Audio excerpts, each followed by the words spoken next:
God, this shocker here. What you think? Don't care. Know that I'm there. Yeah, ranked at the top of there. My nigga, do you really wanna see me close? Fake ass rappers like CB4. No, you don't really wanna see Key though. That's the little nigga wanna see me coast. Right pad, cause I kick ass. Come there fast, be there in a little bit. Nuts got big, transform quick. Now I'm finna spit, then I'm back to a little bitch. Fuck with me, you out your league. This rare breed, best of the best. East to the west, south to the rest. You can invest, just step to the leg. That's your heat, there's no thunder. I don't give a damn what you did last summer. Stunners, run up, get done up the sun up. Spinning little niggas like DJ Turner. I'm relaxing in my sandals trick. I'm while the candles lit. No, you can't handle it. True. And no, I'm not impressed. I feel like I'm the best. And yes, I'm talking to you.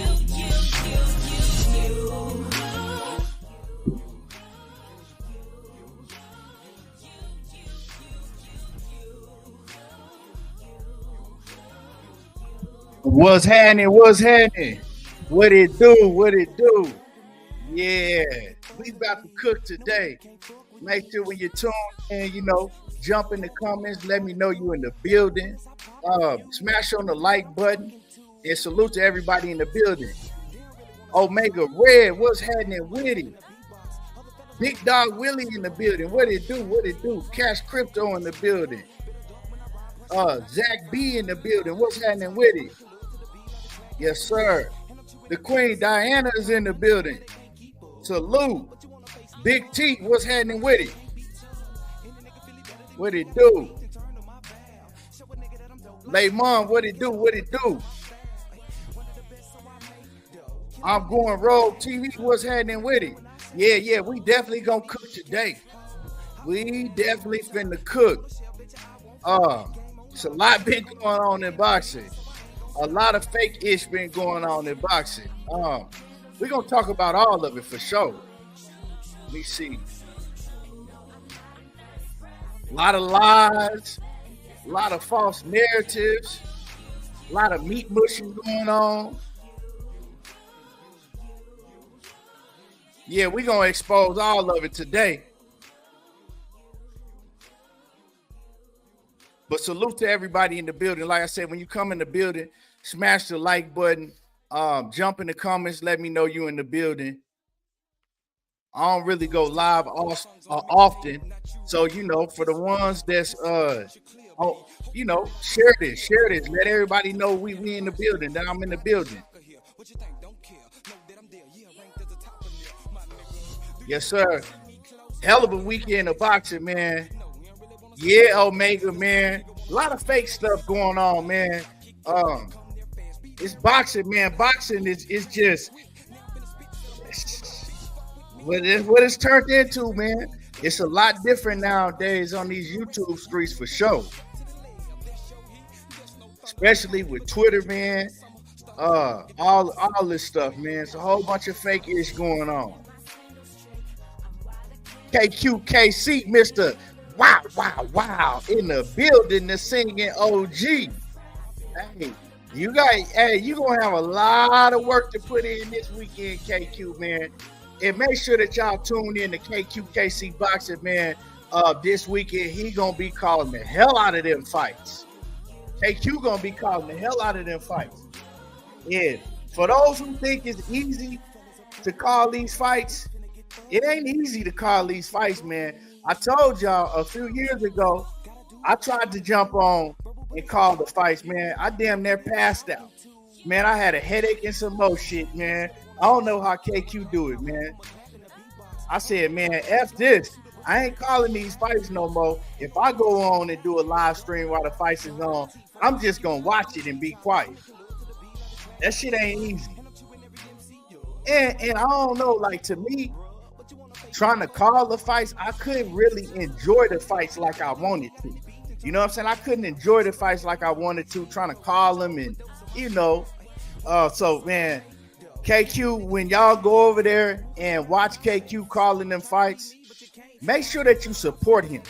Make sure, because he put in a lot of work and it ain't easy from somebody that tried to do it.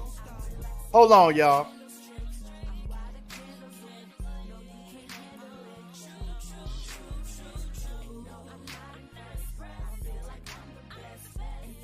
Yeah, it's not easy. Just do boxing in the building.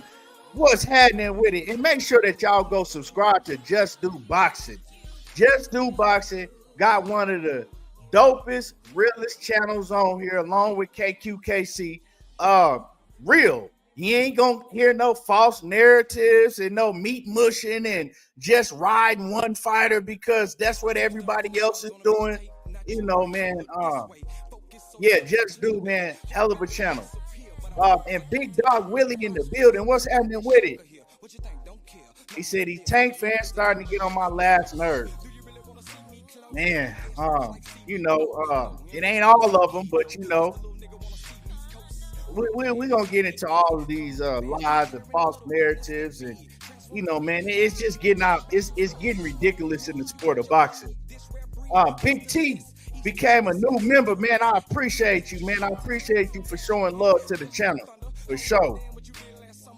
And like I said, man, y'all that's in here, man, share this. Let other people know I'm on, because you know they not gonna send my notifications out like that. They only gonna send them out to a few people because I don't go on live often. You know, MMA Topic said, bro, do live streams for the fight this weekend. Is good idea, man. That's KQKC lane, man. He do the live streams for the fights, you know. So you know, I don't want to, you know, KQKC, man. He put in a lot of work calling them fights and doing live streams, man. Jermaine Wood, what's happening with it? Master Khalik, Dundada, what's happening? Oh man, just as long as you support, man, it don't matter how long it take, man. I appreciate it all. Yeah. But it's a lot going on in boxing. So we gonna cook. We definitely gonna cook. But before we get into the gossip and all of the bullshit going on in boxing, let's talk about some of the fights that's going on this weekend, man.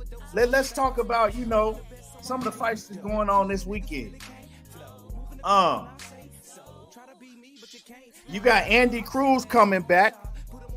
And Andy Cruz, man, Olympic gold 4 times.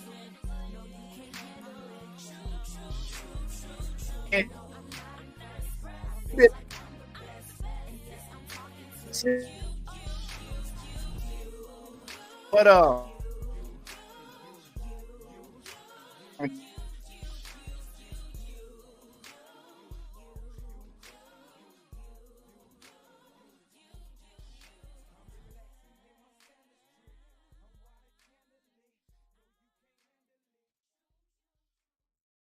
Still stirring from the songs on a mixtape. Not you right here, look this way.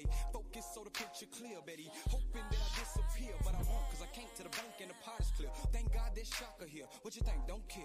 Know that I'm there. Yeah, ranked as the top of there. My nigga, do you really wanna see me close? Fake ass rappers like CB4. No, we don't really wanna see Key though. Let's the little nigga wanna see me coast. Right pad, cause I kick ass. Come there fast, be there in a little bit. Nuts got big, transform quick. Now I'm finna spit, then I'm back to a little bitch. Fuck with me, you out your league. This rare breed, best of the best, east to the west, south to the rest. You can invest, just step to the leg. That's your heat, there's no thunder. I don't give a damn what you did last summer. Stunners run up, get done up to sun up. Spinning little niggas like DJ Drama. Yeah, Mark Q was.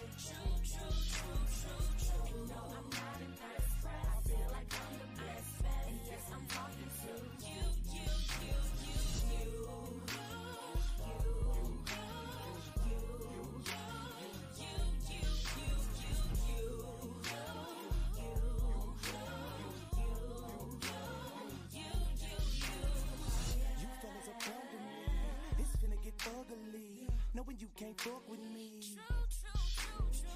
Gotta do what I gotta do. Verbal bullets, I pop a few. You offended, I'm talking to. They don't really wanna see shot. Going clap when I rap, I'm a clap in the beatbox. Other fellas like a weak block. Shoot a bullet and it fall to the ground when you heat drop. Ain't no competition we got. Better duck when I ride, press live like a T5. Give me high in the treetop. I'm making love to the beat like a track, got a G-spot. And I'm chewing every MC, yo. Try to run with them, but they can't keep up, bruh. What you wanna face me for? Knowing that I'm nice and I can't be tough. Any nigga feel it better than me, got any beats and turn on my valve. Show a nigga that I'm dope like speed or coke. You get your overdose on my style. One of the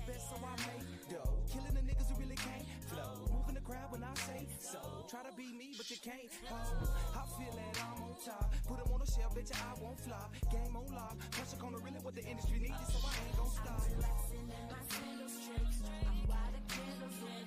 No, you can't handle it. And no, I'm not impressed. I feel like I'm the best. And yes, I'm talking to you.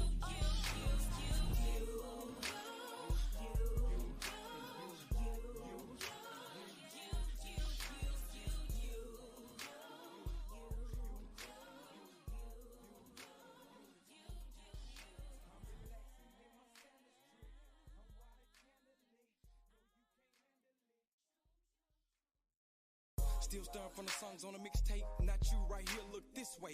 Focus so the picture clear, Betty. Hoping that I disappear, but I won't, cause I came to the bank and the pot is clear. Thank God there's Shakur here. What you think? Don't care. Know that I'm there. Yeah, ranked as the top of there. My nigga, do you really wanna see me close? Fake ass rappers like CB4. No, you don't really wanna see Key though. That's the little nigga wanna see me coast. Right pad, cause I kick ass. Come there fast, be there in a little bit. Nuts got big, transform quick. Now I'm finna spit, then I'm back to a little bitch. Fuck with me, you out your league. This rare breed, best to the best, east to the west, south to the rest. You can invest, just step to the leg. That's your heat, there's no thunder. I don't give a damn what you did last summer. Stunners run up, get done up to sun up. Spinning little niggas like DJ Drummer. Relaxing in my sandal strip. I'm why the candles lit. No, you can't handle it. And no, I'm not impressed. I feel like I'm the best. And yes, I'm talking to you.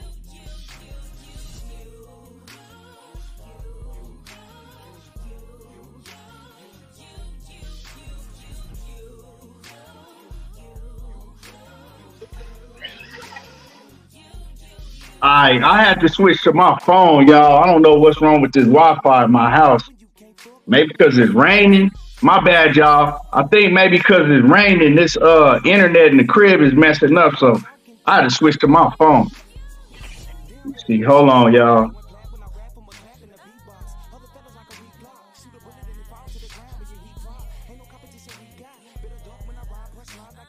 Let me know if I'm good now.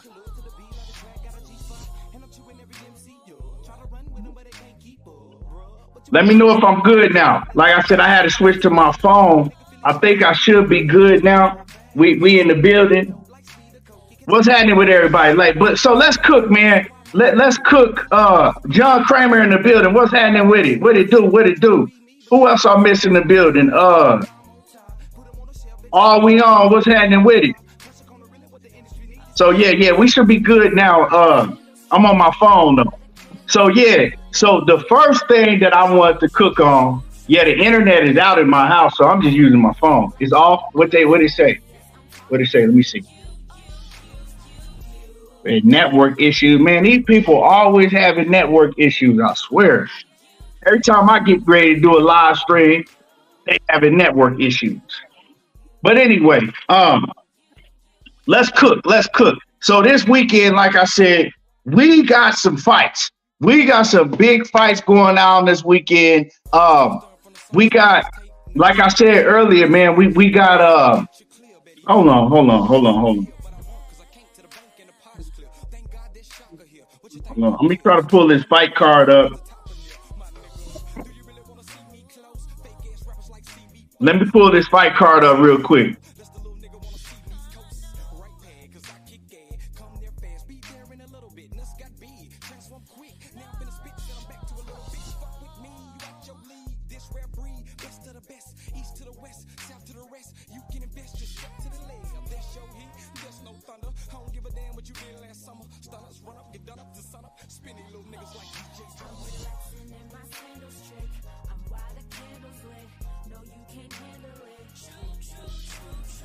Okay.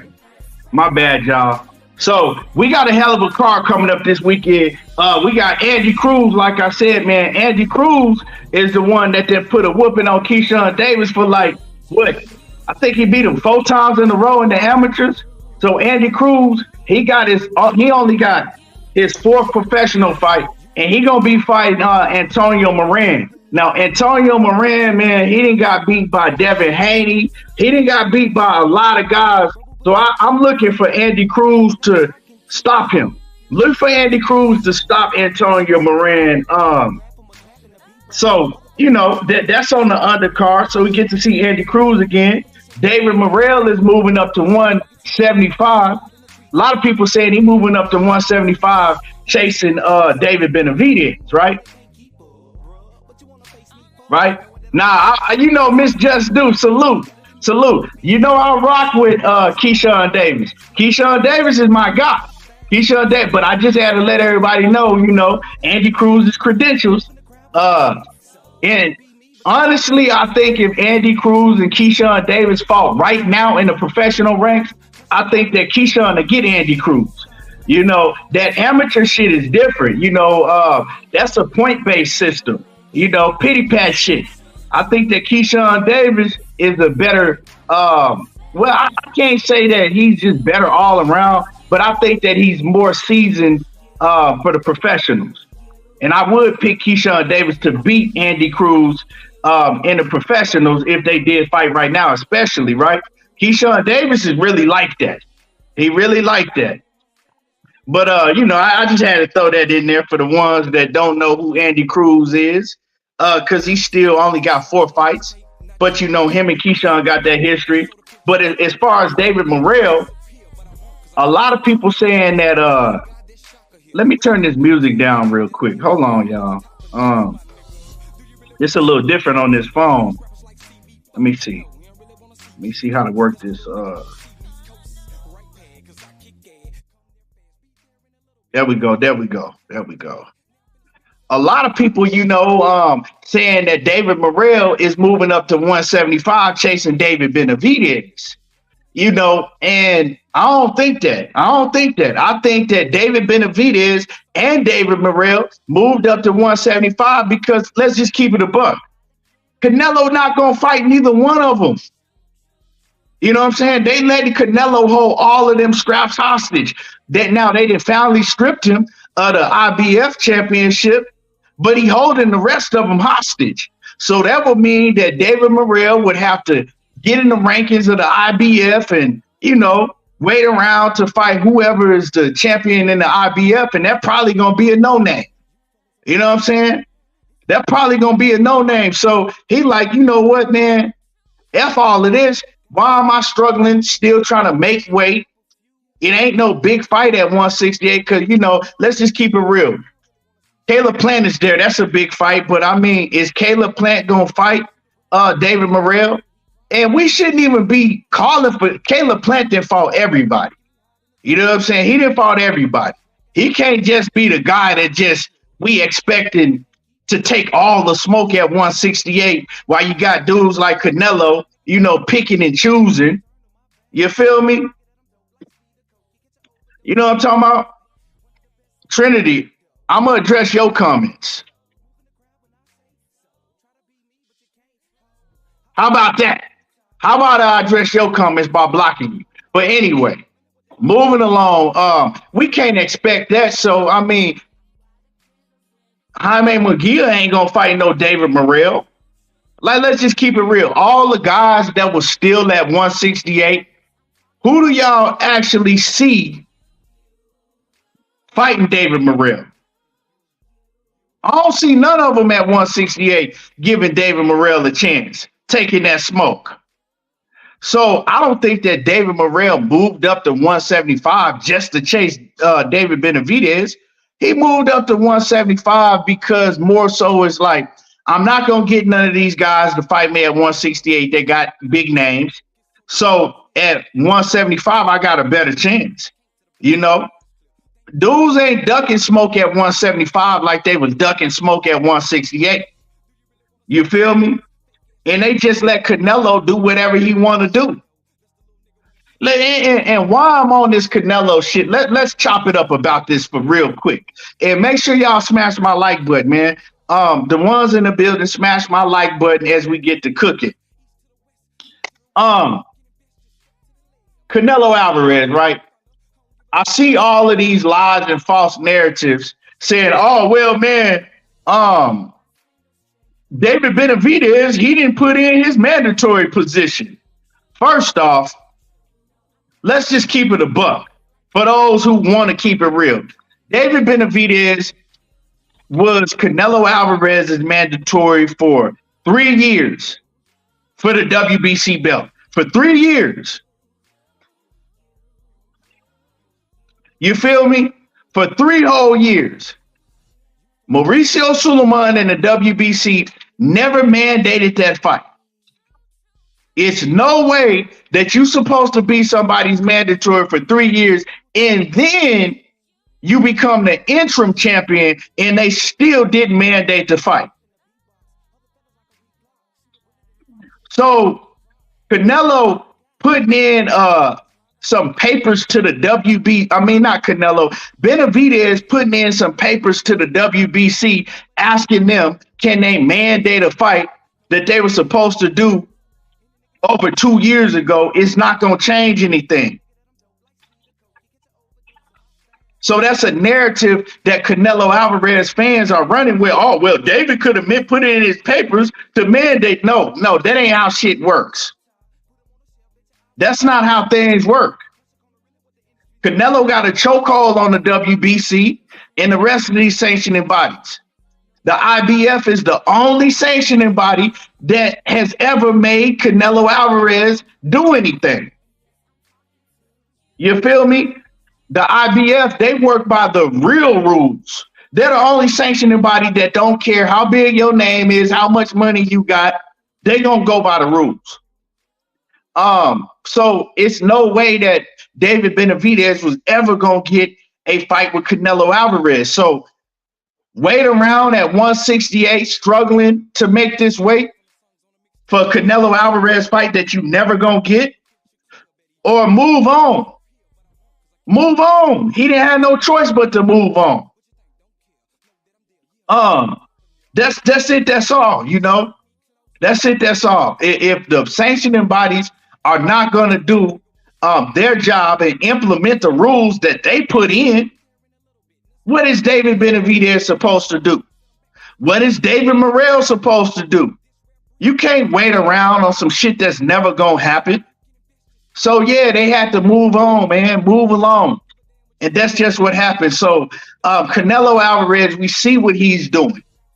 I know a lot of people, and RBZ, man, in that super chat, man, I respect that, man, and I appreciate that. I appreciate that. Quee, what's happening, sis? What's good with it, Quee? The woke, what's happening with it, woke? What it do, my God? Yeah, Cortez Bowles, what's happening with it? Salute. And True Native 401, what it do? TN, what's happening with it? So the thing is, man, is that Canelo Alvarez, right? We see exactly what he's doing. Canelo is using his power, right? In everything that he has to do exactly what he wants to do. The narrative now is, well, man, Berlanga was his mandatory. That's bullshit. As soon as Berlanga could become his mandatory, he hop and fight Berlanga, and then they say, well, because Berlanga was his mandatory, but David Benavidez has been his mandatory for 3 years, and he need $200 million to fight him. We see what Canelo's doing. Canelo don't want to fight anybody at all that's a real threat. He's not going to fight anybody at all that's a real threat. Let's look at what Canelo Alvarez has done his past 5 fights. And the people that's willing to pay and watch Canelo Alvarez, y'all the problem. Y'all are the problem. Let's look at what Canelo has done his last 5 fights.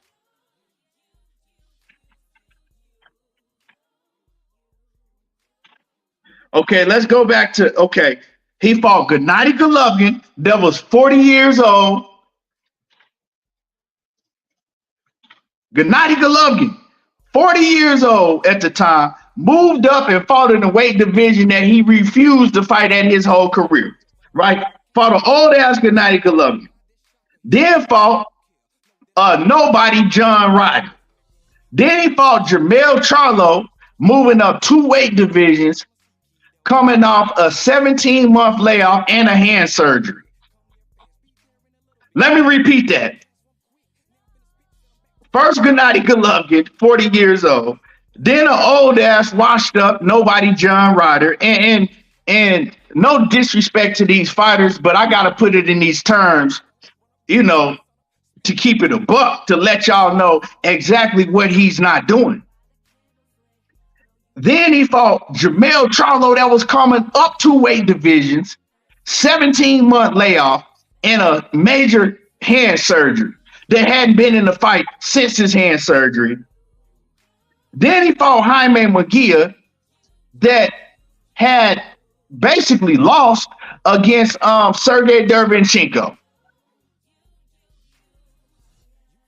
And now he's coming back to fight Edgar Berlanga. And I put up a poll, and I got people on the poll talking about how they're excited about this fight and how they're going to pay for the fight. Now, of course, Puerto Rican people, Puerto Rican fans, you know, they going to watch this because, but not all of them, but some of them. This ain't it, man. Like, for real, if you gonna keep it a buck, whether you are an Edgar Berlanga fan because you're Puerto Rican or not, y'all know this is not it. Like, this ain't it. Edgar Berlanga has done nothing in his whole career to earn a Canelo Alvarez fight. Nothing. Let's look at who Edgar Berlanga has fought. We're gonna start at 2020. Eric Moon, Linnell Bellows, Ulysses Sierra, Damon Nicholson, Marcelo Concris, Steve Rhodes, Romar Alexis Angulo, Jason Quigley, Padre McGregory. We don't know none of these dudes. Look, man, we could go down Edgar Berlanga's whole resume since he started in 2016, and we definitely don't know none of these dudes that he fought. Unless you just a die-hard boxing fan that just study everybody from the Rudy Poos to the top level, you don't know none of these dudes that Edgar Berlanga ain't did shit in his whole career. And then Edgar Berlanga been fighting C-level competition at best. Edgar Berlanga has been fighting C-level competition at best, and he's still struggling with a lot of these C-level fighters.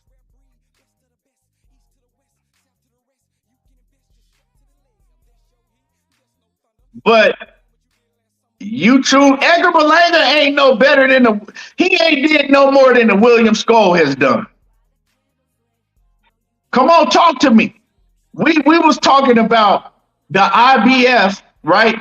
Making William Skoll, Canelo Alvarez is mandatory, and everybody was like, well, who the hell is William Skoll? Who has he beat? What has he done? Of course, Canelo ain't gonna fight no William Skoll. Don't nobody want to see that. And I agree. But let's keep it a buck. Let's keep it all the way 1,000, y'all. What has Edgar Berlanga done more than what William Skoll has done? Who has Edgar Berlanga beat on his resume that's any better than them guys that we don't know who William Skoll beat?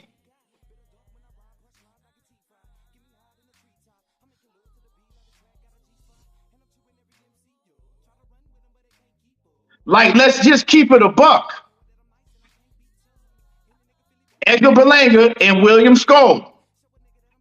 Who's the better fighter? Who's proven they the better fighter? Ain't damn one of them proven they the better fighter.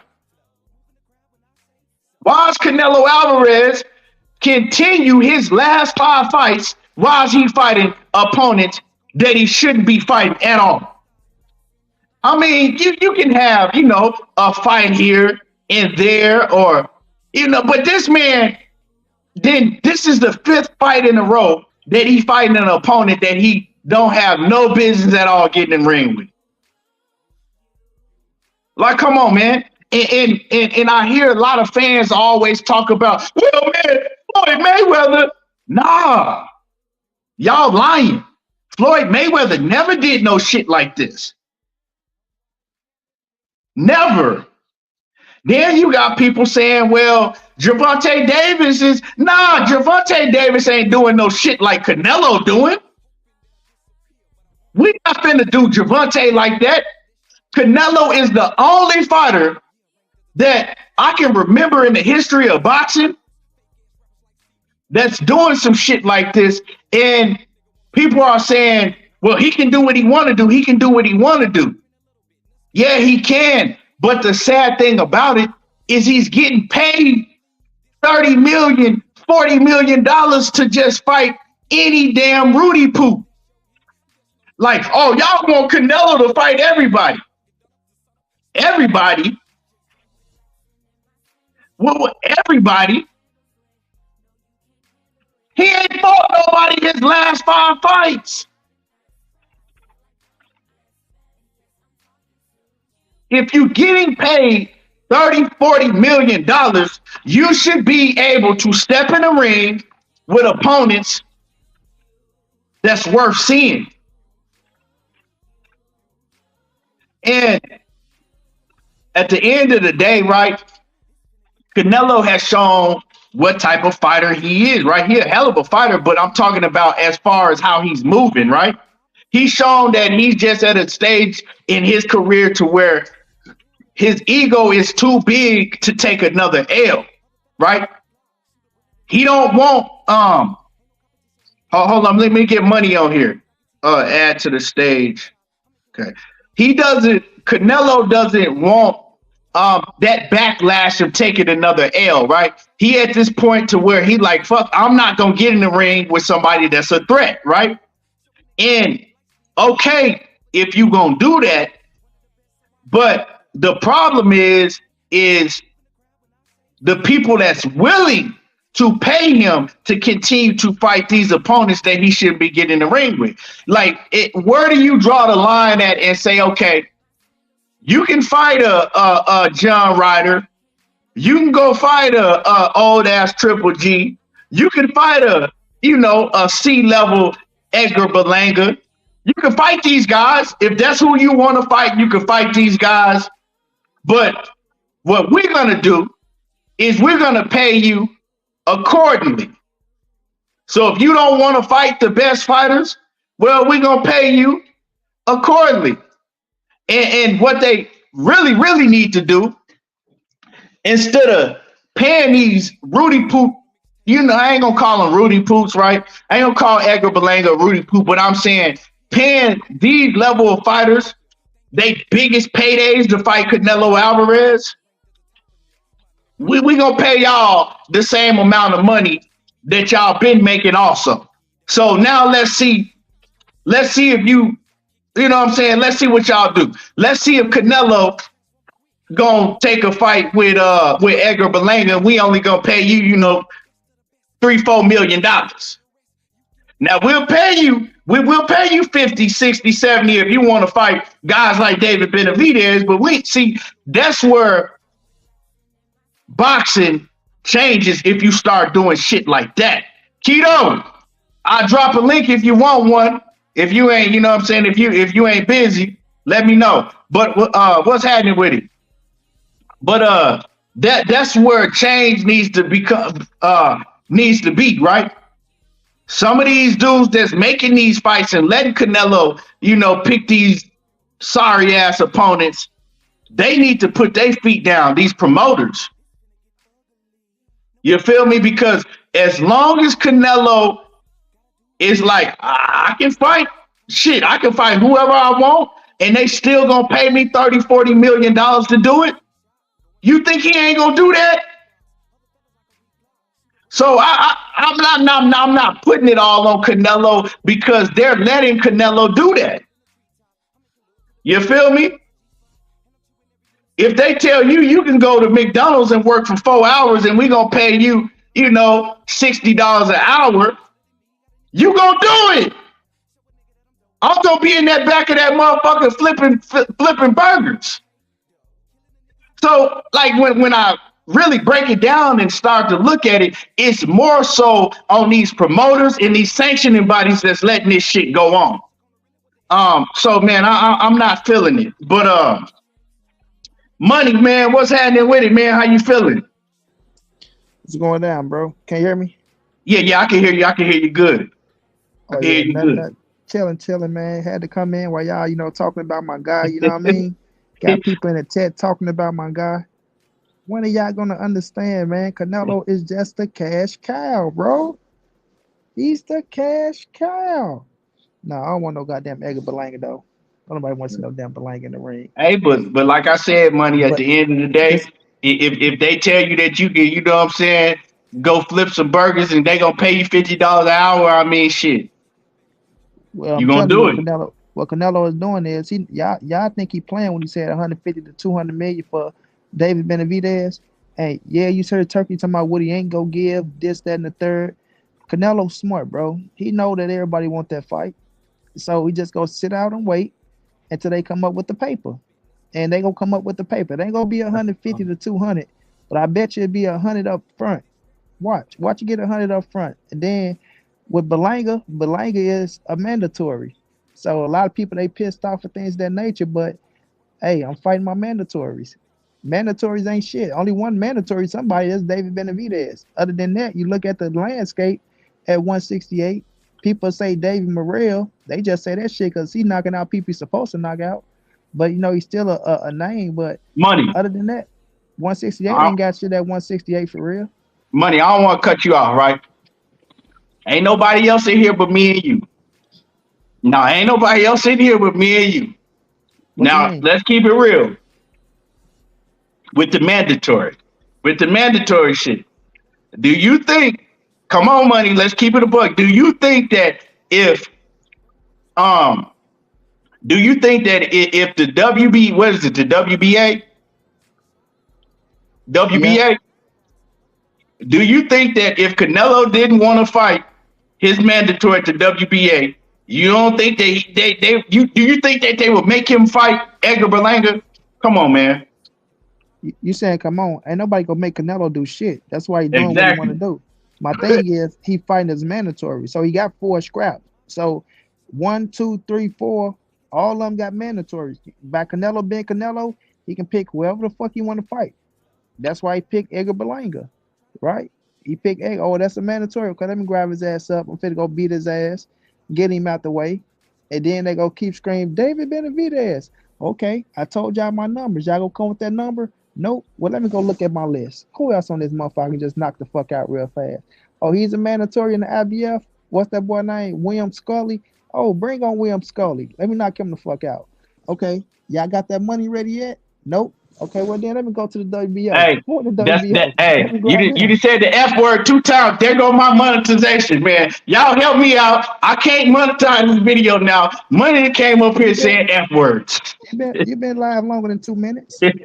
Two Hey, minutes hey, gone by. people, we trying to clean it up. Make it clean, my people. Yeah, 2 minutes gone by. So Now go that's what's ahead. gonna happen. That's what's gonna happen. That's all he's doing, bro. Canelo is milking the game for as much money as he can because he know he's on his way out in the feud. So, that's just boxing, bro. Like somebody like a Canelo Alvarez, once they get that A side like that, and I know what people be saying, oh, this guy go do it next, this guy go do it next. Of course they go do it next. You gotta understand this boxing game. Like I told y'all, I'm not caught up in the hype. Yeah, fan. I'm not even calling myself a fan no more. I'm just looking at the sport as the sport. I'm not even a fan of boxing no more. So now when I look at the sport as a sport, I see what they doing. They milking it and they go continue to milk it for as much as they can and get as much as they can while they can. Because once boxing over with, guess what, ladies and gentlemen? It's over. If you ain't a big time name like Canelo who can go translate to WWE or can get you a movie or can get a golf deal or a deal over here or run half of your country and you in this game, you better try to get as much as you can while you can, especially if you ain't got another talent. If you ain't got another talent to do nothing else, boy, oh boy, once them taxes kick you up to ASS for all them houses or whatever you got, you're going to be wishing you moved a certain way in the sport of boxing. But let me Yeah, not say that because I'm piss you fans off, so let me not say that. now, well, let me say something about what you're saying, man. Because I agree with a lot about what you're saying. Because man, boxing it is hard to, like, if you came up, like, you know what I'm saying, like we did watching when boxing was a real sport, right? It was still entertainment, but it was a real sport. It wasn't all this BS that's going on today. You know, it's hard to be a boxing fan today, bro. It's a lot of just all this fake news and just fake shit going on, man, every day. Yeah, I mean, I agree with a lot of what you said. It's hard, dog. It's when you really, really know what be going on, man. But I mean, let me move along, man. Let me move along. Get to the No doubt. put And the shout out to everybody in the chat. What's going down? What's going down to everybody? A1, my brother, you know it's all love. Ain't no boxing say money line, but Ling ain't no man though. Man, go slap yourself and go do some more homework. well, see what they do, man, is if they like when you got status like Canelo, they'll make a mug a Mando. So he is a Mando, but I think they just put him in that position, because they know Canelo gonna fight him next. So okay, we gonna make him the Mando. They shit. They should do that shit with Floyd sometime. That's one thing they did used to do with Floyd sometime. Like, man, how the hell this nigga become a Mando? Like, good so damn well. Ain't no Andre Berto no mandatory to nobody. So I mean that's boxing is a dirty game, man. If you got the money and you putting asses in the seats and these promoters gonna get money off of you and these sanctioning bodies gonna get a big bag off you, yeah, they gonna pretty much let you do whatever you want to do. Cassandra Mason in the building. Salute, Cassandra. And salute to everybody in the building. My man, William Old School, what it do? To Lee Cunningham, what's happening with it? Let me see. Who else I missed in the building? My man, A1, Hoops Zone, man, in that super chat, man. Blessings, man. Salute to my brother A1. And my man G5 in the building. I didn't see you in the building, G5. What's happening with it? What's good with it, G5? Shouts out G5. Shouts out G5. Yes, sir.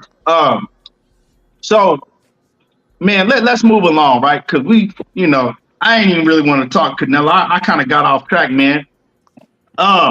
Let's get back to this fight card real quick before we start cooking on all of the, the BS and the gossip and the lies and rumors and everything. Man, this card is fire. So I already talked about the David Morel, right?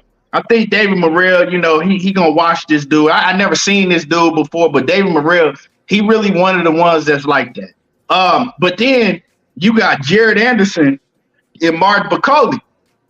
Now, I like to study fights at night before I go to bed. The next fighter on my list to study is Martin Bacoli, because I ain't gonna lie to y'all, I ain't never seen him fight. They talking about he a real threat to Big Baby Jared Anderson. I want to see, because I know Big Baby got all the talent in the world, but he make a lot of mistakes. He leave himself wide open for counters. He's still green in a lot of areas. So if this dude, Martin Bacoli, is like they say he is, this going to be a upset to look out for. But I don't know. I got to see dude. Money, man, can you help me out? You ever seen this dude fight? Yeah, I saw Martin Bacoli fight. I saw him fight Tony Yoka. I saw him fight the undefeated dude, Iho, however you pronounce the damn name.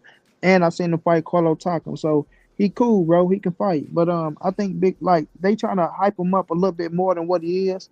Like, I do give him credit, bro. He got some pop on him, bro. You know what I'm saying? He can pop. He got his style. He ain't no sloppy fighter. You know what I'm saying? So he got a nice little skill set on him. But I think just me, right? You might look at him and you might think something different. We both see what we see, but we look different. But I think Big Baby gonna wash his ass. You know what I'm saying? I think Big Baby will go out there. I think he go he tough. Don't get me wrong. It ain't gonna be no quick knockout. But I do think if Big Baby is on like he's supposed to be on, I say a 7 to 8 round stoppage from Big Baby. But dude, he tough. He got some pop on him. He ain't no slouch. He ain't no slouch. But do he come to fight? Like, is he aggressive? Yeah. Now he got a nice little skill set on him. He got he don't just come he try to knock you out, but he ain't no You know how some heavyweights come in a little sloppy and things of that nature. So he know how to set up a few little things, but he ain't no he ain't no he ain't no heavyweight of old. Let me say that. So he ain't finna come in and give you, you know what I'm saying, how they move. But I like his little style a little bit. But the way people trying to talk about him and just build him up like, he the next big thing. He ain't that, bro. He ain't that. To me, you know what I'm saying? Yeah, I yeah. think Big Baby is faster. I think he more athletic. He more skillful. You know what I'm Uh-huh. saying? Dude, like I say, tough. And now we go see if he really like that against Jerry Big Baby Anderson. But I think Jerry Big Baby Anderson should be able to handle him. You know what I'm saying? That's my opinion. Yeah, I think he's tough enough to go rounds and might win a couple. But I think Jerry Big Baby Anderson should handle him. yeah. So I'm a like I said, I'm a study old boy tonight because I never seen him fight, so I can't really, I can't say too much on it. I ain't gonna lie to y'all. I ain't never seen him fight, but he looked big. You know what I'm saying? He big. That's all I can tell you. But so what I'm gonna do for y'all is I'm gonna give y'all some predictions too. Once I go study all these fights, that I need to, I'm gonna give y'all some predictions too. So I'm gonna be uploading that before Saturday for sure. So be on the lookout for that. Yeah, the Um, best predictions in the game. So don't look at nobody else's prediction. Don't look at Keon predictions because these the best predictions coming in the game. yeah, I really do this. I really be studying this shit, man. Um, shit, Gina she don't be having no choice. She be going back studying a lot of these fights because that's what I be putting on a lot of the times at night. Yeah, she done learned a lot. She know more than a lot of these fans. Uh, Big Yeah, Dog Willie, man. what's happening with it? Yesterday, he first Tank versus Shakur was signed, cap. Then Shakur versus Zapata, cap. Shakur duck, cap. Then Tank versus Pitbull, cap. Loma versus Tank again, cap. I'm done. Man, I'm telling you, dog, we definitely gonna get to all of that shit. We Big Dog, we definitely gonna really cook on that. I want to get some of these, fights that's taking place out the way, man. So Big Baby Jared Anderson, and then Big Baby Jarrell Miller and Andy Ruiz. That's another one, dog. First, did you see Big Baby Big Baby Jarrell Miller, dog, bumped into some of Jared Anderson's people? I guess it was in the hotel lobby or something. Um, I see dude with Shakur too, and he said, I guess he walked by dude, right? One of the cats that be training with, I think he might be a fighter, right? Young cat, he be training. He looked like he a heavyweight too. He be training with well, I don't know if he trained with him. Just Do It know more than I do. So if Just Do It in the building, if you seen what I'm talking about, um, he'll be able to tell y'all who this cat was, right? But Big Baby, Jarrell Miller, man, I think they was in like a hotel lobby. Dude walked by Big Baby Jarrell Miller, and he like, dude, don't be bumping up against me. Big Baby, man, he be on edge all the time. He be wanting that smoke. So they got to, going back and forth. And Big Baby stepped up in his face and was like, you pussy, you ain't finna do nothing. And push dude. He said, yeah, I believe that's Shakur's brother, Ray Stevenson, if I'm not mistaken. Oh, that's Shakur brother. He pushed Shakur brother. And man, is he a boxer? Is he a Hold on, fighter? Big Baby Miller push Shakur, brother. Yeah, Big Baby Miller. I ain't see that. Yeah, bro. Push them. Let me see if I can I might could bring the video up because I know it's in my watch history. Uh, I'm gonna try to bring the video up on here and I'm gonna show y'all real quick, man. Uh, cause man, Big Baby, he kind of be off the chains. He always be looking for confrontation. Hold on. Um, Let me go down my history because I know it got to be somewhere in here. Cause like I said, I watched it yesterday. Hold on. Or did I watch it on? Did I watch it on? I might have watched it on Instagram. Let me see.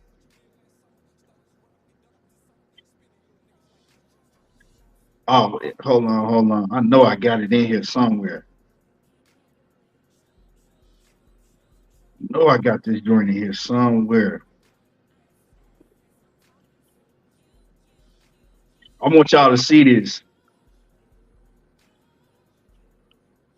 I'm like, man, Big Baby gonna mess around and lose his bag again.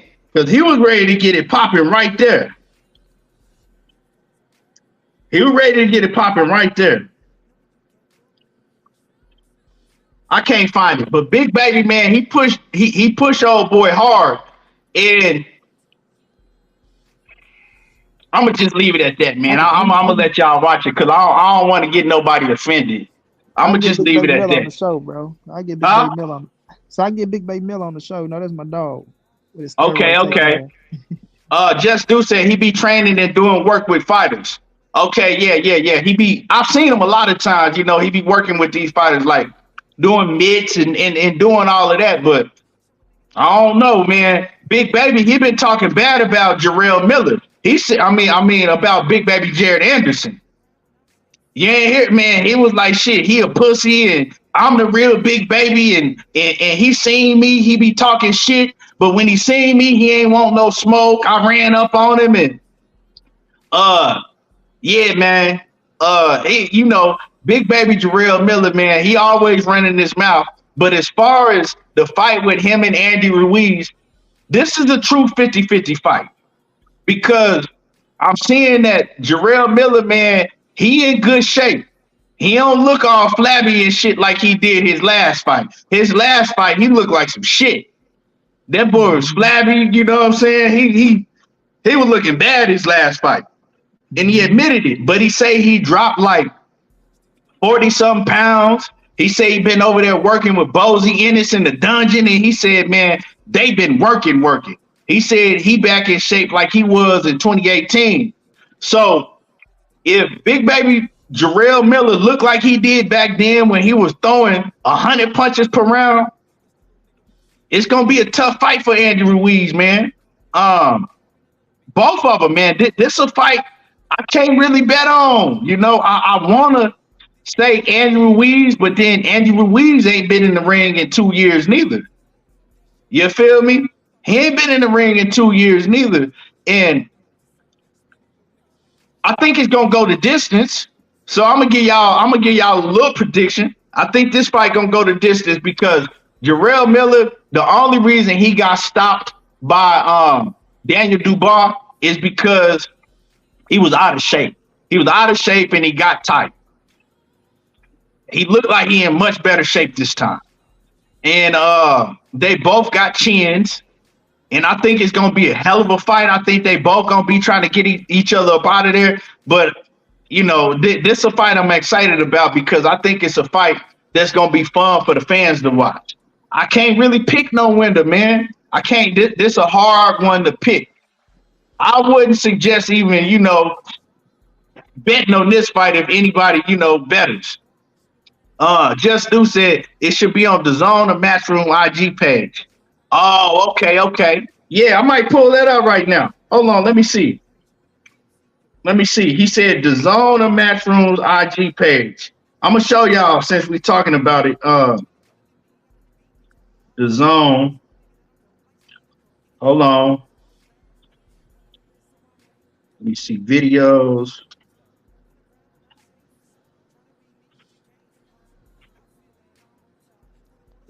Let me see. Here it is. Wait, is it? Yeah, here it is right here. Check this out.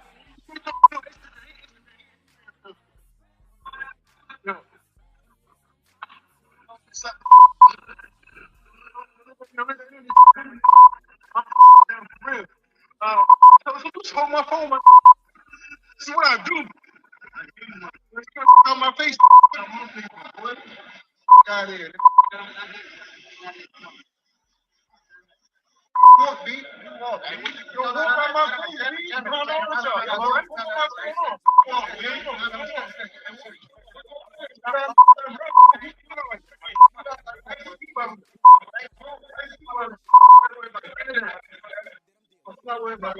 He see me looking at Jerry, but he gonna put his ball on.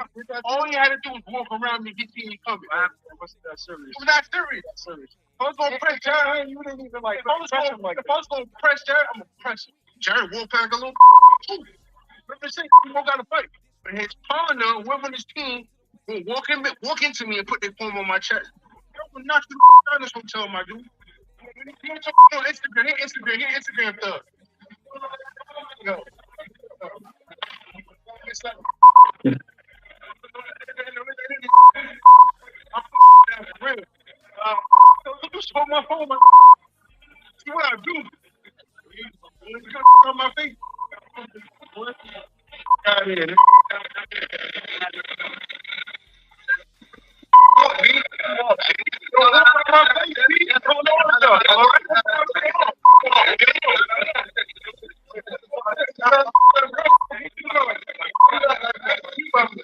Hey, that boy, Big Baby.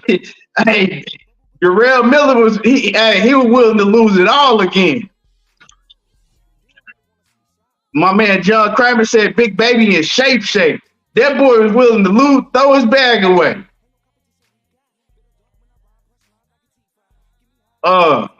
Man, what you think about that, Money? Money, you in the building?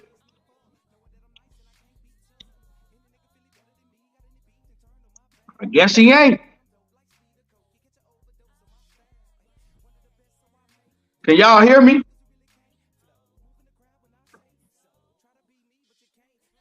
Oh, Money. Hold on.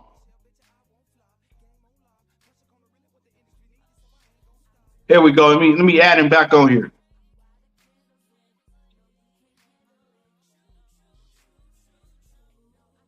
Money, you good?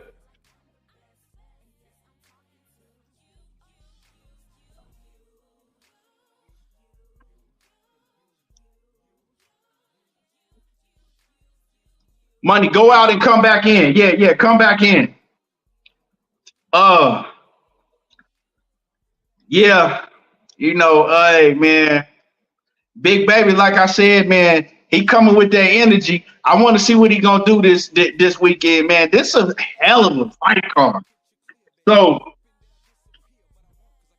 I think they setting it up for Big Baby Jared Anderson and Big Baby Israil Miller. If they both win, don't be surprised if that's the fight that we gonna get next, y'all. Don't be surprised. And then, right, Money, come back in. Now, Pitbull and Rayo. That's the one I really want to talk about before we get to Bud. Pitbull and Rayo, man. I'm Specs, what's happening with it? I'm seeing a lot of cats count Rayo out. Pitbull this and Pitbull that. I'm telling y'all, man, Pitbull ain't what y'all think he is. Pitbull ain't what y'all think he is. Pitbull's a one-dimensional fighter that don't throw no jabs. All he do is throw left hooks, right hooks. He throw a left hook to the body, left hook to the head, right hook to the body, right hook to the head. That's all he does repeatedly, over and over and over and over again. I missed your super chat. My bad. A1 says, Money Brown TV. Hey, you can't be saying the only prediction channel. KO done won me some money, damn it. So had ETB. Both dope. They predictions though. Salute to A1, man. Yeah, I really don't usually do predictions, but hey, I'm gonna do one for y'all this time.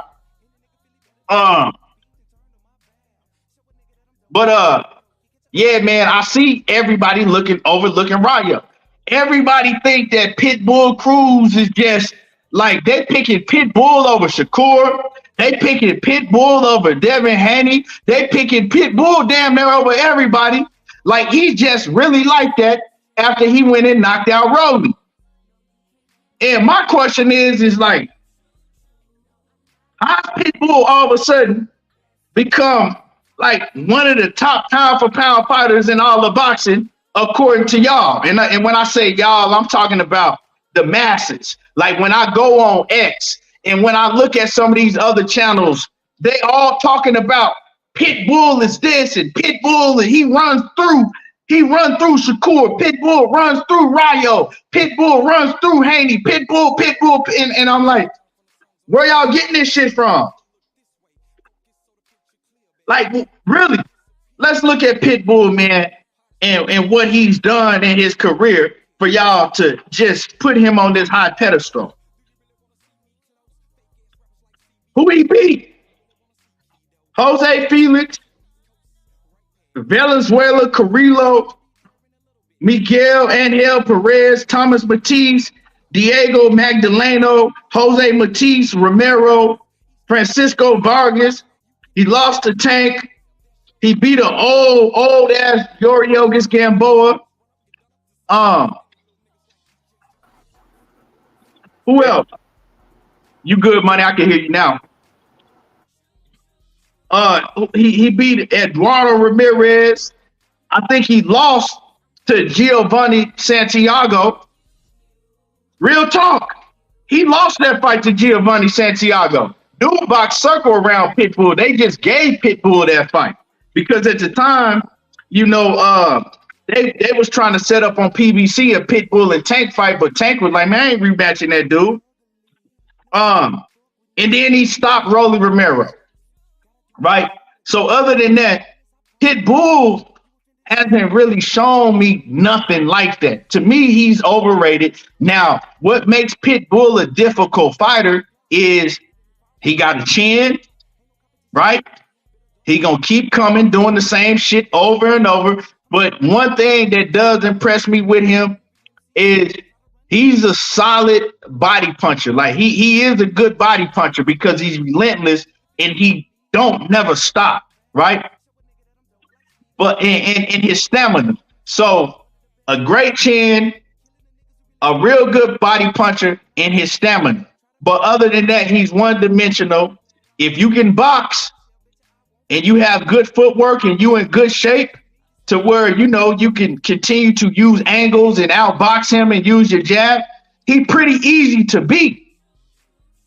You know what I'm saying? We've seen it with fighters that's been in the ring with him, like Tank, when Tank, you know, later on in the fight started boxing with one hand and just used his feet and picked him apart. Or with Giovanni Cabrera that used his feet and outboxed him. So yes, Rayo and Pitbull is still a 50-50 fight, but everybody just acting like Pitbull is just some monster. He really not. He's a one-dimensional fighter. But like I said, the best thing that he does to me, as far besides being relentless, is his body activity. Like he goes to the body very well, and he will break you down. He gets hit a lot though. I went and studied the Pitbull, and I was telling Money, I don't know if you went back and got to watch it yet. Pitbull and Rolly, did you get a chance to go back and watch it again? Money. No, I ain't rewatch it yet. No. Okay. Well, I went and studied that fight with Rolly, right? And Rolly was hitting Pitbull with some shit that I think he would have knocked anybody else out from 135 to 140. And yeah, your favorite fighter. I think my favorite fighter, your favorite fighter. Rolly was catching him with some shit that he would have knocked anybody else out with. And that just let me know that Pitbull chin is crazy. Now, your favorite fighter and my favorite fighter ain't gonna get hit with the same punches that Pitbull was hitting Rolly with. So let's just make that clear. But I'm saying that, I mean that Rolly was hitting Pitbull with. My bad. You know what I'm saying? Like, Rolly don't have good defense like that. So he was wide open. Pitbull's defense when he fought Rolly wasn't on point. Like, he was walking into shit from Rolly all night. Rolly was hitting him with some shit. But Pitbull was walking straight through the shit, right? And I'm like, man, this dude got a hell of a chin. Like, he could take a hell of a shot. He could take a hell of a shot. So that's one of the things that makes him difficult to beat. But if you're a fighter, and I was telling Money this, right? If you're a fighter that has it in your mind that you're going to go knock out Pitbull, well, you're giving yourself a huge chance of losing the fight, especially a fighter like Rayo that don't have the best of chins, right? But if Rayo goes into this fight and he says, okay, I'm not going to try to knock him out, I'm going to hit him with hard shit, but my plan is to go in here and outbox him and use my feet, use my jab, and, you know, stay on my game. Stay on my pivot against him at all times. Rayo can beat Pitbull easily because he's a one-dimensional fighter. But like I said, if you go in there and you thinking that you're going to knock him out and you're trying to knock him out, Pitbull, he punches in between your punches real well. So when you getting off, he's going to punch in between your punches. And that's exactly how Rolly kept getting caught because Rolly's wild. He throw his shots. He throw everything he throws hard. And Pitbull was just catching him in between his shots. And that's how that was the mistake that Rolly made. Going in there thinking because he had power, he was going to knock Pitbull out. Rolly could have beat Pitbull if he had went in there and said, okay, I'm going to continue to move. I'm going to use my jab, and I'm going to just catch him coming in and use my angles. Rolly was doing that at points in that fight, and he was successful doing that. He was beating Pitbull when he was doing that. But then when he just decided to, let Pitbull corner him and then start trying to throw with Pitbull, that's what, caused Rolly to get his ass knocked out and caused Rolly to get hurt several times in that fight. But if you got footwork, and I've seen Rayo utilize his footwork against Chris Colbert a lot better, although Chris Colbert ain't the same style fighter as Pitbull, but Rayo can box a little bit. So if he go in there and he box and he uses footwork and he stays defensively responsible, I don't think it's going to be too tough of a fight for Rayo. But it all depends on how he goes into the fight and what game plan they have. But Pitbull is not a fighter that's going to beat it. He can't beat nobody at 140 that can box well. He can't. Arms too short, and he can't. He does the same shit over and over and over. So I mean, a real elite fighter. You're not going to beat a real elite fighter doing the same shit over and over. You can beat somebody like Rolly doing that type of shit. You can beat all these other, C-level fighters that Pitbull has beat doing these things. But you step in the ring with elite fighters, it's not going to work. So we're going to find out this weekend if Rayo is an elite fighter. And I'm going to go with Rayo. But saying he going to knock Pitbull out, I hope he's just saying that and he really not going to go in there and try to do that. That's what I'm hoping for. Diana, I'm telling you, Pitbull, yeah, Diana, you can't knock him out. Go in there and try to outbox him. But Money, what you got on the Pitbull and Rayo fight, man? I think this is gonna be a hell of a fight, but I disagree with your own. Rayo's supposed to try to knock his ass out. Now, how you setting him up to knock him out is a different story. Now, if you're just going out there to go toe to toe to knock him out, you might be in trouble. But like I say, Pitbull, he walked right into things. We know his style. We know he is a Pitbull. He is what his name is, bro, and he bring it. You know what I'm saying? And he can smother you. And I feel like if you get in the inside of Rayo, it might be bad because he can't get the right extension that you need. So you got to keep him on the outside. Like you said, Pitbull is a way better. Rayo is a way better boxer, than Rolly, to where he got a skill set. But at the same time, his nature is to knock you out. That's Rayo nature. He want to knock your ass out. So him trying not to knock out Pitbull just might be a downfall on his behalf. But like I say, Pitbull can run. He gonna have to run him into some shots. Step to the side and don't get caught up on the ropes and don't get caught up in too close to where you can't get your right extension on your punches, because it's gonna be rough and tough for him. He go get hit. We all know that Rayo ain't got the best defense, right? So he go get hit with some shots. And we seen you get put down. So you got to make sure you don't get caught on your chin by Pitbull and get put on your ass, trying to knock him out. So you got to be patient in there and understand that Pitbull gonna be rough and tough, go make you probably, look at the ref a couple times how he fight, but you got to match his intensity, but you got to hit his ass with something to get his attention as well. Because if you don't get his attention, like you say, he coming regardless, but you got to hit him with something that make him say, okay, let me slow down just a little bit, even though his style is his style. So it's gonna be very entertaining, bro. It's gonna be probably the best fight on the card. You know what I'm saying? To me, gonna be the fight of the night. So you got to go in there and just be Rayo, but at the same time, stay alert, stay woke, and you got to catch him with the right shots and catch him coming in. Like I always said, a fight like Pitbull, the uppercut is perfect for him because he always ducking his head down when he come in.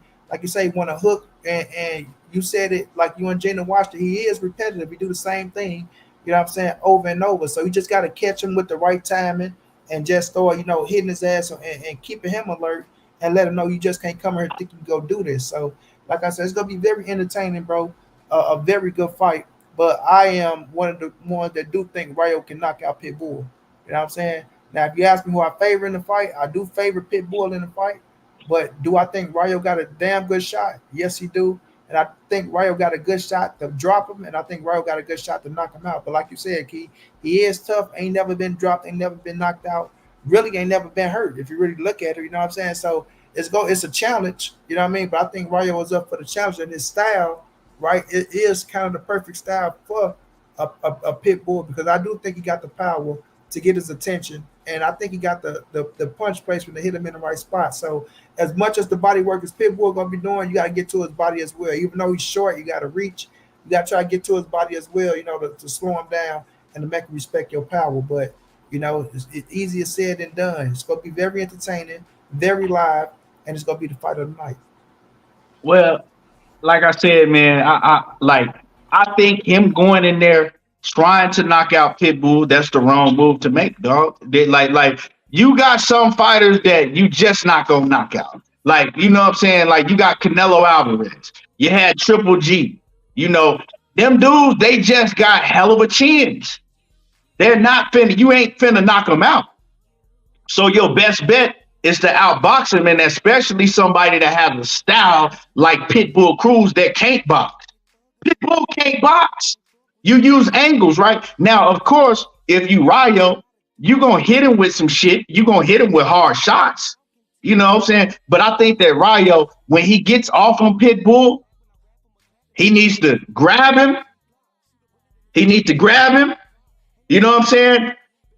So he when he gets off on Pitbull, he needs to grab him. And when he can't grab him, he needs to pivot and use his angles. Because Pitbull has to be set to get his shit off. If you watch Pitbull, he coming in, he sets, and then he throw a hook to the body. He coming in, he set, and he throw that overhand hook to the head. So if you continue to make him move, right? Grab him, make him reset, you know what I'm saying? Pivot and use your angles. But you got to be in shape to do that for a 12 round, because one thing we know about Pitbull, he's in shape. He not going to get tired. And the reason I say, man, it's a horrible idea to go in there just thinking like, oh, I'm going to knock him out, is because I seen Pitbull, like I said, get hit with the hardest of shots, clean, flush by Rolly. He kept coming. Didn't never budge. Like he never, like when Rolly was in, Rolly hit harder than Rayo do. I think Rolly probably, you know what I'm saying, he one of the hardest hitters from, in that whole division, if not the hardest hitter in that division. Like Rolly that retarded motherfucker can crack. Like, you know what I'm saying? You heard Tank was like, hey, he can crack. You know what I'm saying? Rolly can crack, man. He ain't, he don't got good balance. He don't have good fundamentals. He awkward as hell, but one thing he can do is punch. And Pitbull was walking straight through that shit, and his facial expression never changed. He never stopped. When I seen Pitbull fight Tank caught him with some shit, and Pitbull kept coming, but never backed down. And so that's the thing about Pitbull, man. I think he just one of them dudes that just has a very high pain tolerance, has a great chin. He ain't got no neck. Head big as hell. You know what I'm saying? Motherfucker 5'4" with a head like Andre the Giant. So, you know, he gonna take them shits all day. And then he's very hard to hit on the chin.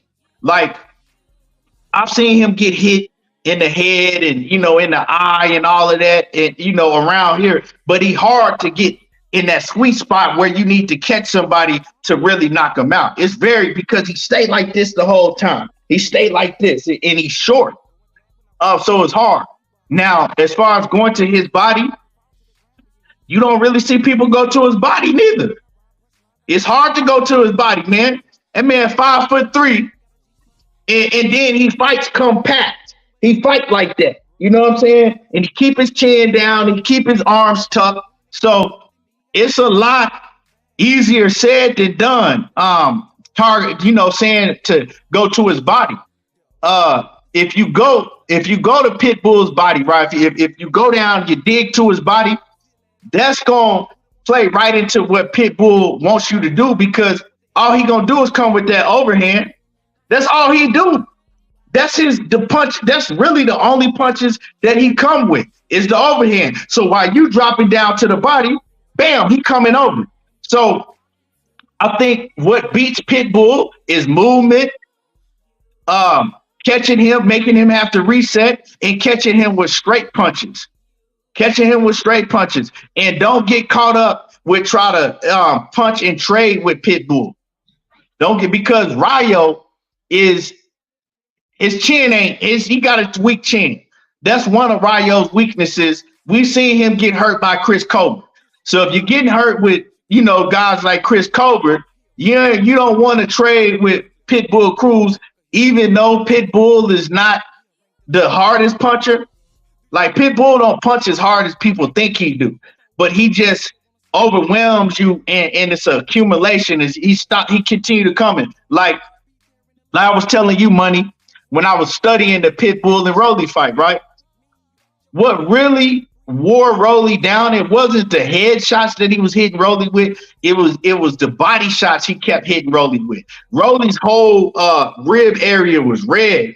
And when you go back and watch the fight, the reason that Pitbull was able to catch Rolly when he did stop him is because he had hit Rolly in the body, and then Rolly started getting scared of those body shots. He was trying to get away from them body shots. And every time Rolly, he was dropping his hands, trying to protect his body, and then Pitbull, you know, he just came up top. You know, he came up top and got him up out of there. And also Rolly was trying to throw hard-ass shots, leaving himself wide open. So, you know, it's a few things that you got to look out for with Pitbull, but he's still one-dimensional. And if you study him, and if you have the attributes to where you can move and you can box, and you can stay defensively sound for a full 12 rounds, you should be able to outbox him easy. If he go in there thinking that he can knock him out and, I punch hard too, he gonna get knocked out. That's just how it goes. So, you know, we gonna see, man. But yeah, man, y'all smash the like button. Everybody that's in the building, smash on the like button.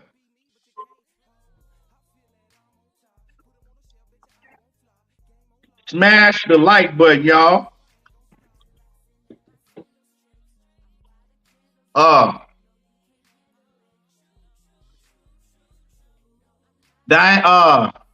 Planet 619 says Rayo is one of the instant get back type of you hit. You said he gonna want his get back when he get hit. He bet not. That's the wrong game plan to go in there with. Diana says Pitbull power comes from his center and placement. Reset him and it's over. Yeah, his center placement. Yeah, you got to reset. Continue to make him reset. And a lot of these refs, man, they don't know how to ref fights, because you should be able to hold an opponent, like wrap up an opponent real quick. Holding is when you're trying to hold on to an opponent. Like you holding. But making the opponent reset, That's not excessive holding to me. But it's going to depend on what type of referee who they got reffing. Because some refs, they don't, they start warning you as soon as you grab them.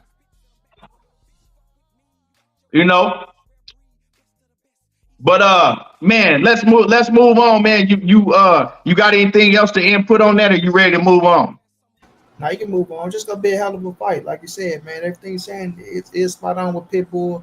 He tough, bro. He tough. I just think, Rayo got to be Rayo. I don't think he's the masterful boxer like that, which he is a hell of a boxer. So, he just got to be alert. You just got to stay put. You know what I mean? But we will find out because Pitbull coming. That's for sure. Yeah, man. And then, man, I want to touch on Terence Crawford before I get into this whole Shakur Stevenson, Gervonta Davis, all these lies that a lot of these niggas is spreading around, right? I want to get on this Terence Crawford fight, right?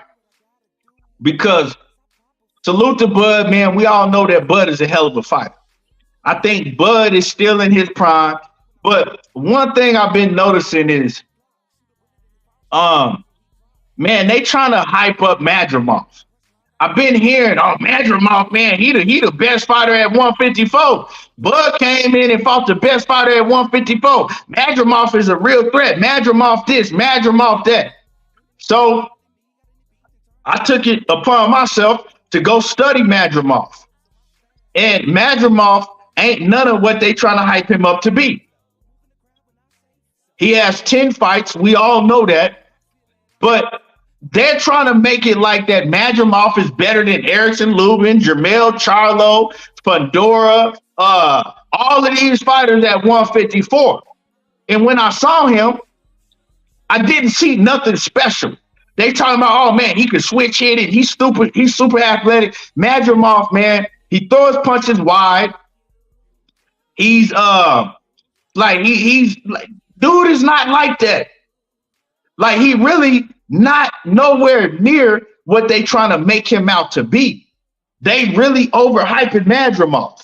So I say this to say that all of this Madrimov hype that they trying to do, I know what they trying to do, right? Part of it is the promoters trying to hype it up and make people think that he's a real threat to Terence Crawford.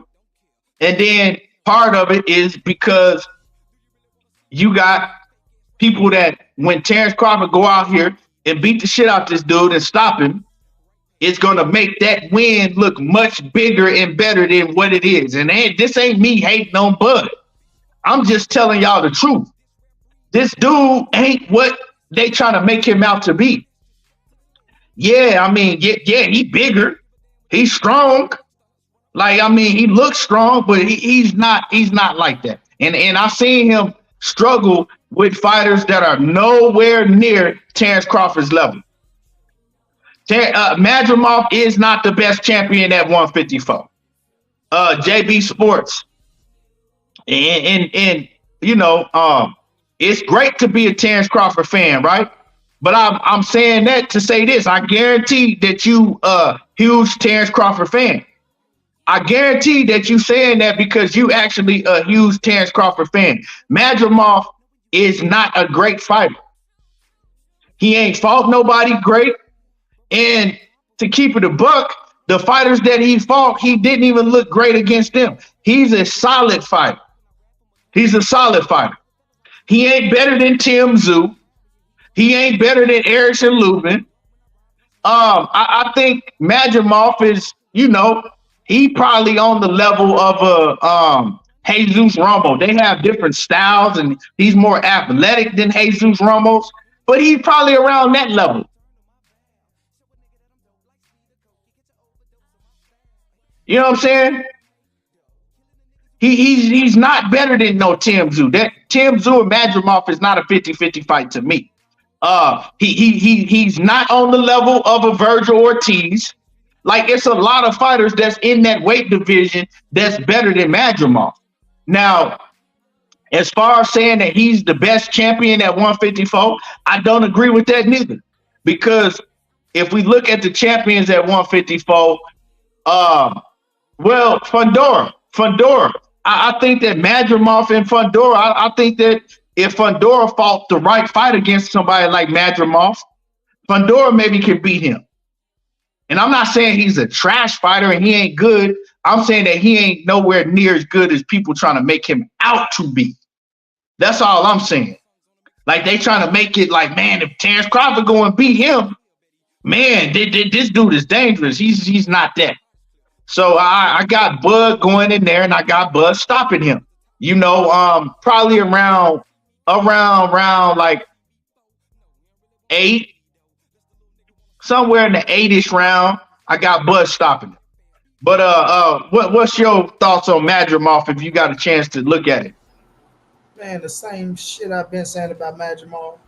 They trying to hype him up. Period. I told people, bro. I did a video on Virgil Ortiz saying he beat the hell out of that man in Spawn. So y'all sitting up here talking about what he is. He's the best champion to me. And I don't care if y'all don't agree with it or not. The best champion at 154 is Jermell Charlo still.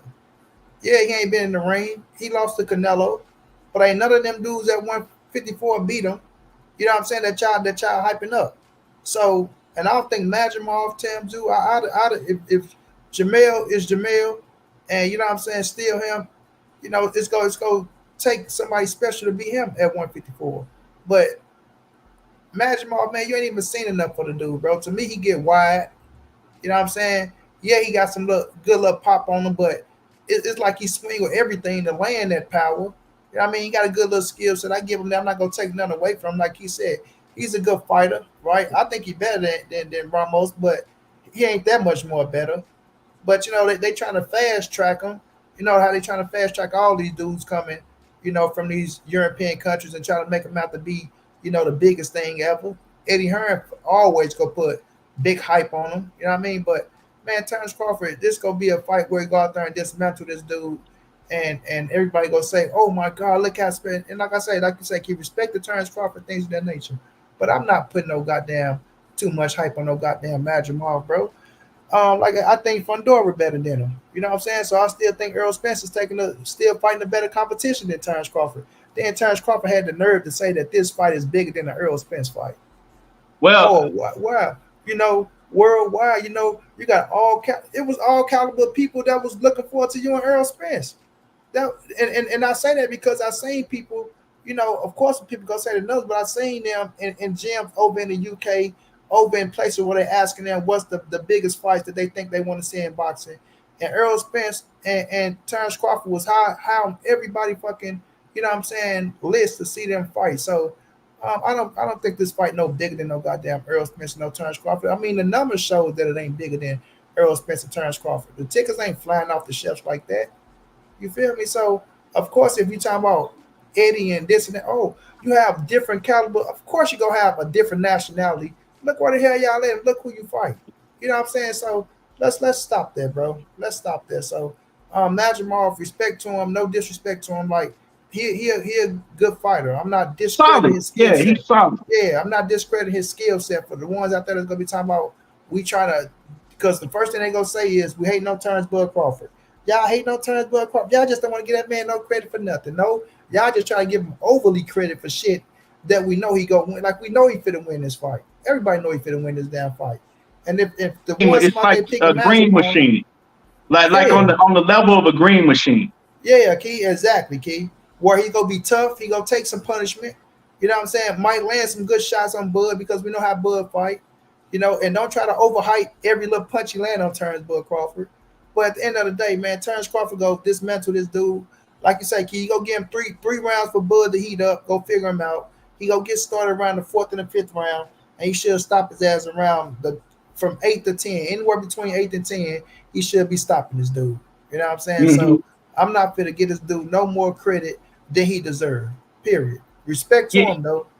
Yeah, Cash Crypto. He is more athletic than somebody like Green Machine, but I'm talking about when you look at the overall problem that he brings, the overall skill set to the table, I think they pretty much even. Like, you know, y'all got to realize this dude only has 10 professional fights, too. You know what I'm saying? None. A1. because I said I'm going with Rayo, but if Rayo going there with the game plan that Money is giving him, he gonna get his ass knocked out. That's how I feel. What the game plan Money giving him, you better stop saying no. Money game plan is the right game plan. Money say you go in there and you turn his ass and you run him into some shit. And you go in there, you be you. You go in there, you do look for the knockout. You don't go in there just trying to, I'm just gonna box him. I'm just gonna turn him and stay away from him and try to win. Hell no, bro.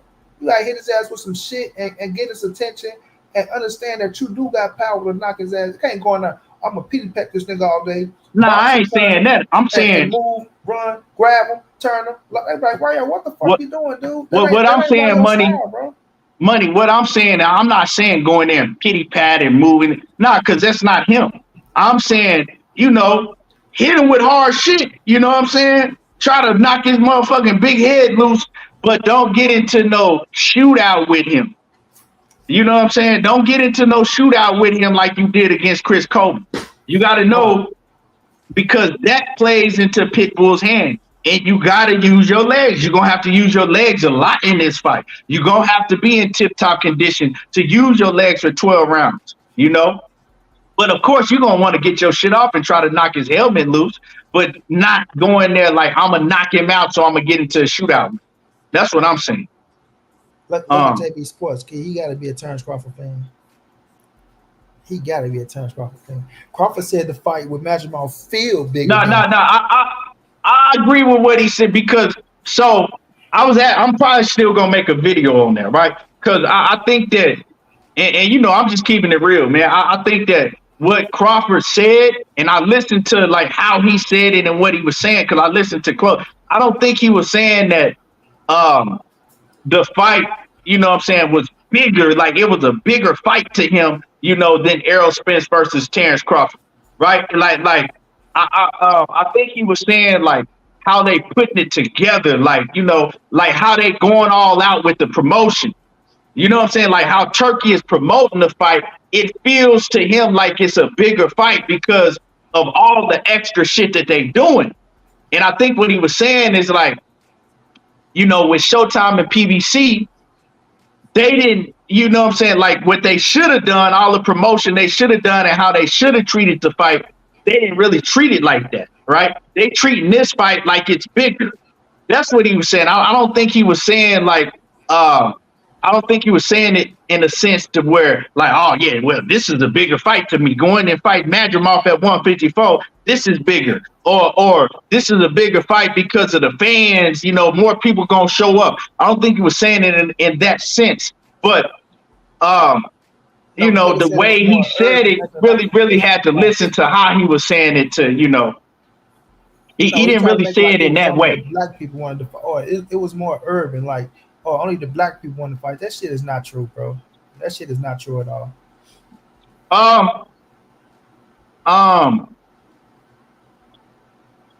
Well, I mean, yeah, it was the, when you look at the overall fan base, it was more so, it was more so, the urban, we wanted that fight. We wanted that fight. The overall, it wasn't just we wanted that fight, bro. Everybody wanted that fight.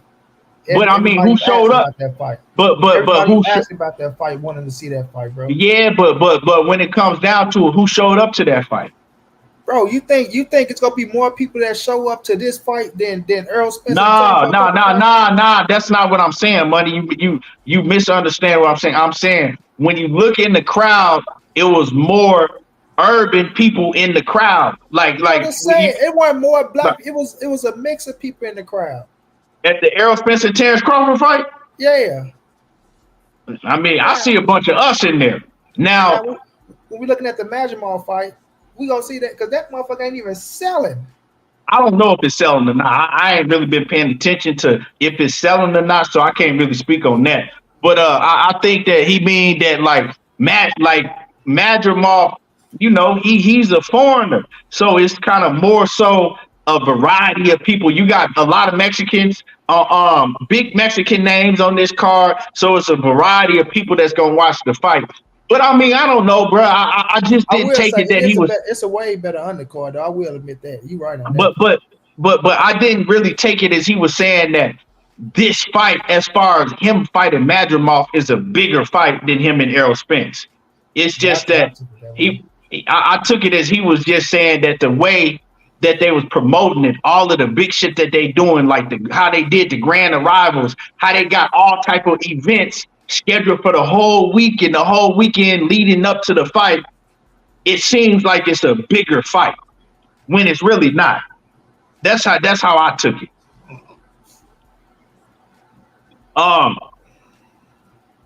Omega said, I told y'all most black people are scared of white people. Bud was nervous around white people, so he said urban. Hey, man, niggas do get the niggas do get around white folks and get to using different words and trying to talk like them and shit. You ain't lying about that. Especially this one supposed to be so mean ass. Uptown Boy says, nah, Keon, he said the urban community, he got negative energy towards black people, but never his white daddy. I mean, I don't know, bro. I ain't, you know what I'm saying? Like I said, man, I can't really say how that man felt in his head. I just took it as, he's like, Turkey is making it look like it's a bigger event. Like he going out more, because one of my main issues, and me and Money talked about this, like, I don't think that Errol Spence and Terence Crawford was promoted like it should have been promoted. They should have done a lot more to promote that fight. That was a fight that fans, the whole boxing world had been asking for like 5-6 years. And they kind of went about it like it was any other fucking fight. They didn't promote Errol Spence and Terence Crawford no bigger than they promote any of their other pay-per-view events. And I think that's a problem that Bud had. Like, like this man, I'm fighting Madrimov, and they making it look bigger than when I fought Errol Spence. Nah, Bud just like to be around white people more than black people. So his ass didn't really want to do shit. Like this thing where we talking about the promotion with Bud and Madrimov, it ain't taking me by surprise. Like I seen something more special than other. And this not just to be saying, but I'm not looking at them and their build up to this fight as it was anything bigger than all this other build up. Like they not doing shit special in my eyes. I'm not really seeing nothing special from them building up this thing. I do. He doing a lot of shit, man. Turkey doing a lot of shit. A lot of shit like what? Man, he putting on full movies. The events. Have you went and looked up the events that they gonna be doing this whole week? How they put the grand arrival on the beach, for just random people to go to go see that. And then I'm hearing that everywhere you go in LA, you see Madrimov versus Terence Crawford billboards and advertisements everywhere you go in LA. I'm hearing this from people that's out there. So they putting in the work, man. As far as does it sell out? We gonna see. I'm not a boxing fan that likes to shit on fights. Oh man, it ain't even selling. It ain't even selling, man. First of all, why it ain't selling? It should be selling. If people real boxing fans like they say they is, this shit should be selling, because this is the best fight card we done got the whole year. You know what I'm saying? Like Tank fight card, that shit was a real good fight card. But this fight card is right with it. So when you get fight cards like this, if you're a real boxing fan, like I'll be going this weekend. If I didn't go to that Tank fight, I'll be right here going to LA. But the only reason I chose to go to the Tank fight over this fight is because it was bigger. No. Let me tell you why I chose. Not you telling me why. Bigger. No, that's not why I chose to go to the Tank and Frank Martin over this one. The only reason I chose it is because they put it in Las Vegas. It's much more to do in Las Vegas than it is in LA. And I told people this, months ago when I was like, okay, what fight am I gonna go to? I told people this already. And I've been to fights in LA. In LA, it ain't shit to do after the fight. You know what I'm saying? It ain't shit to do. You can't go to the beach at nighttime. Like I don't like LA like that. It ain't shit to do. in Las Vegas, that shit be cracking. You know what I'm saying? It's a million things to do in Las Vegas. Sometimes you don't even gotta leave the casino. It's clubs, all type of shit to do. In LA, everything shut down at 2:00, and you know, shit, these fights don't let out until hella late. It ain't nothing to do. So now Omega big head ass, it didn't have nothing to do with because it's bigger. Nah, because I actually, as a fight fan, I would probably rather see. Well, I don't know. I ain't gonna say both of the fight cards is good cards. I'm gonna just say, but my main thing was Las Vegas versus LA. And I'm always gonna pick Las Vegas over LA unless it's a family vacation with the kids to where we want to go to the beach and shit like that. Then I'll pick LA. But that's why I picked it. So if they had this fight card in Las Vegas, I would have picked this fight card to go to.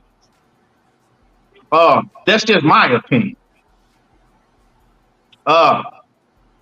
Big Dog Willie says Las Vegas is the best fight town by far. Yeah, if you a grown adult, it's a no-brainer.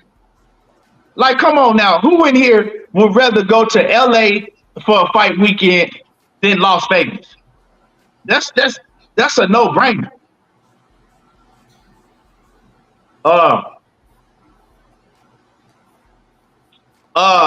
A1 says I would have went to Crawford's fight if I wasn't going to Texas. Like I said, man, I've been to when Deontay Wilder and Fury had their first fight. It was at LA in the Staples Center, and bro, it wasn't shit to do. Like after the fights got let out, bro, everything was shut down. We walking around like, damn, like you can't do nothing. You got to go back to your motherfucking crib, wherever you staying at. Ain't nothing to do but to go back to wherever you staying at. That's it. But 135, but I feel you eventually. A1 says I live in Cali now, bro. And so you know what I'm talking about, A1. Like I said, Cali is more of a cool place to visit if you're going with your family and you want to go to the beach and things like that. But yeah, I ain't never been big in Cali. I ain't never been big on Cali like that, dog. And I got a lot of family in Cali, and I don't even go out there to visit their ass because I'm like, man, Cali ain't. It's a man, nah. That it's a no for me. You been to Cali? Money. I've been there when we stopped. We had went to Mexico. We drove through there. We ain't stopped too much, but we rode past through and seen the beaches and shit. But I ain't really stopped like to enjoy it, nothing like that. Yeah. Spec says I live in Vegas, so I'd rather go to LA, but for cost sake, here in Vegas. I mean, yeah, because you probably just rather, travel and go somewhere that you don't live at. But, as far as like somebody coming from out of town, it's way more shit to do in Vegas than Cali. Like as far as nightlife, like you got to understand these fights be getting out at 10, 11 o'clock at night. Right. Then, shit, if you've been in an arena all day, some people want to go back to their rooms. I always go back to my room after a fight. I might change, put some different shit on, or whatever you got to do, right? You ain't gonna go straight from the fight and rush to the club. So with you in Vegas, you ain't got to do that. You go to your room, you go change, and you still got plenty enough time to go to the club and kick it all night. And in LA, shit, that shit closed once the club's damn near closing once you get out the fight. Ain't shit going on. It's a ghost town.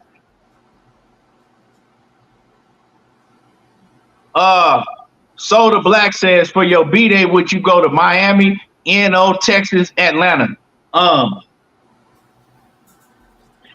Man, I ain't really too big on Atlanta. I was in Atlanta a lot. Atlanta's straight, but man, I don't know.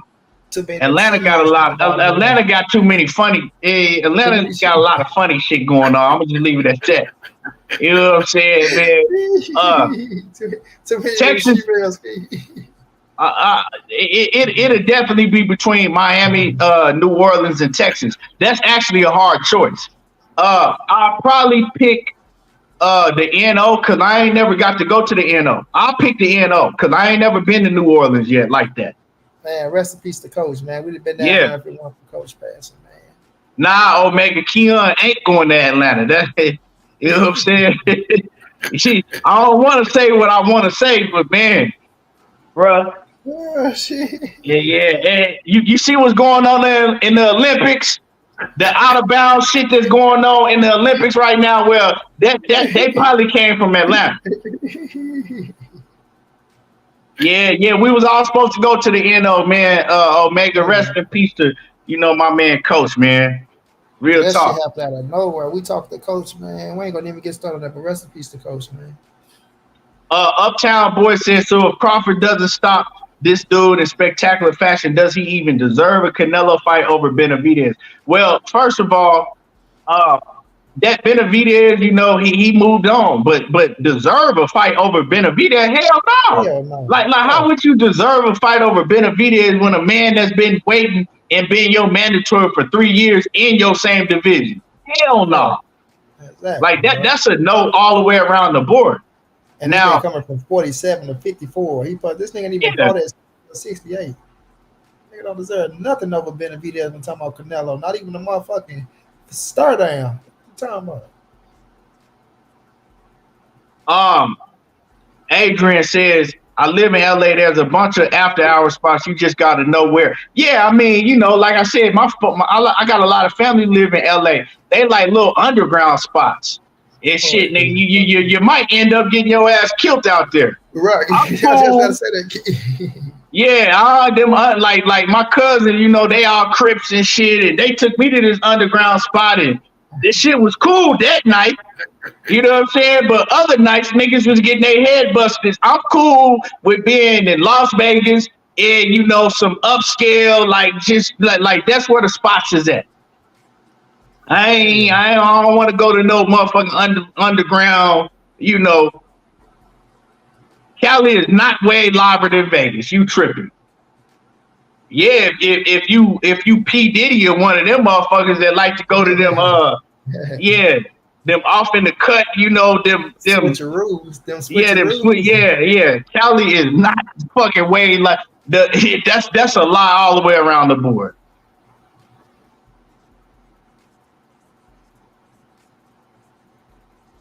Nah, my cousin, man, my sports SI. Nah, it's a bunch of real niggas in Atlanta, but y'all the capital of punks too. Yeah, ain't nobody never. Hold on now, Atlanta gets down, bro. This not Atlanta, bro. Yeah, I wasn't saying it like that. Yeah, it's a bunch of real niggas in Atlanta for sure. Like I said, man, I got people that stay in ATL for sure. We ain't gonna do it like, but we just play, man. These are all jokes and shit. Like, I'll be rules in Atlanta too. Now, come on. Yeah. I'll be talking shit to my cousin and them about Atlanta all the time, man. For real. You'll literally walk past a nigga that look like any one of us. You know what I'm saying? You be like, hey, what's good with you, man? Hey. Like, oh shit, dog. Like, man, cause I speak to, when I say, what's happening with him?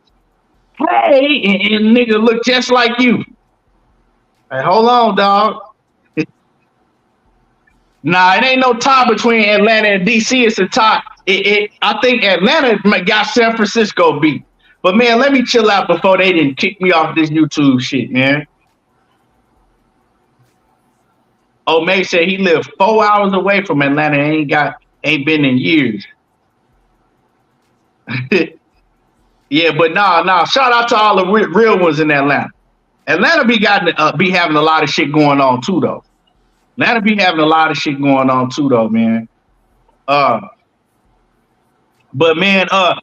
get into let's get into the main topic I want to talk about before we shut this shit down, man.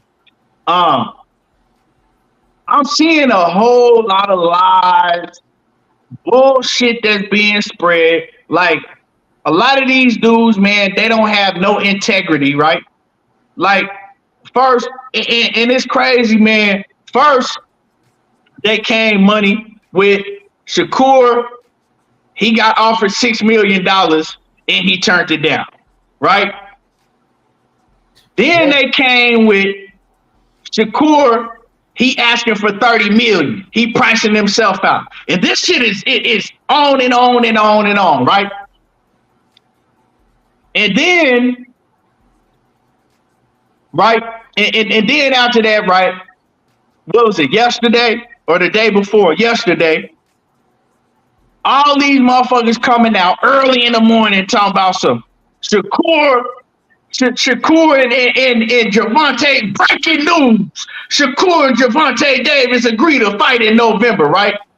Now, just on Sunday, Calvin Ford did a full-blown interview and made 1,000,001 excuses on why basically he don't want to fight.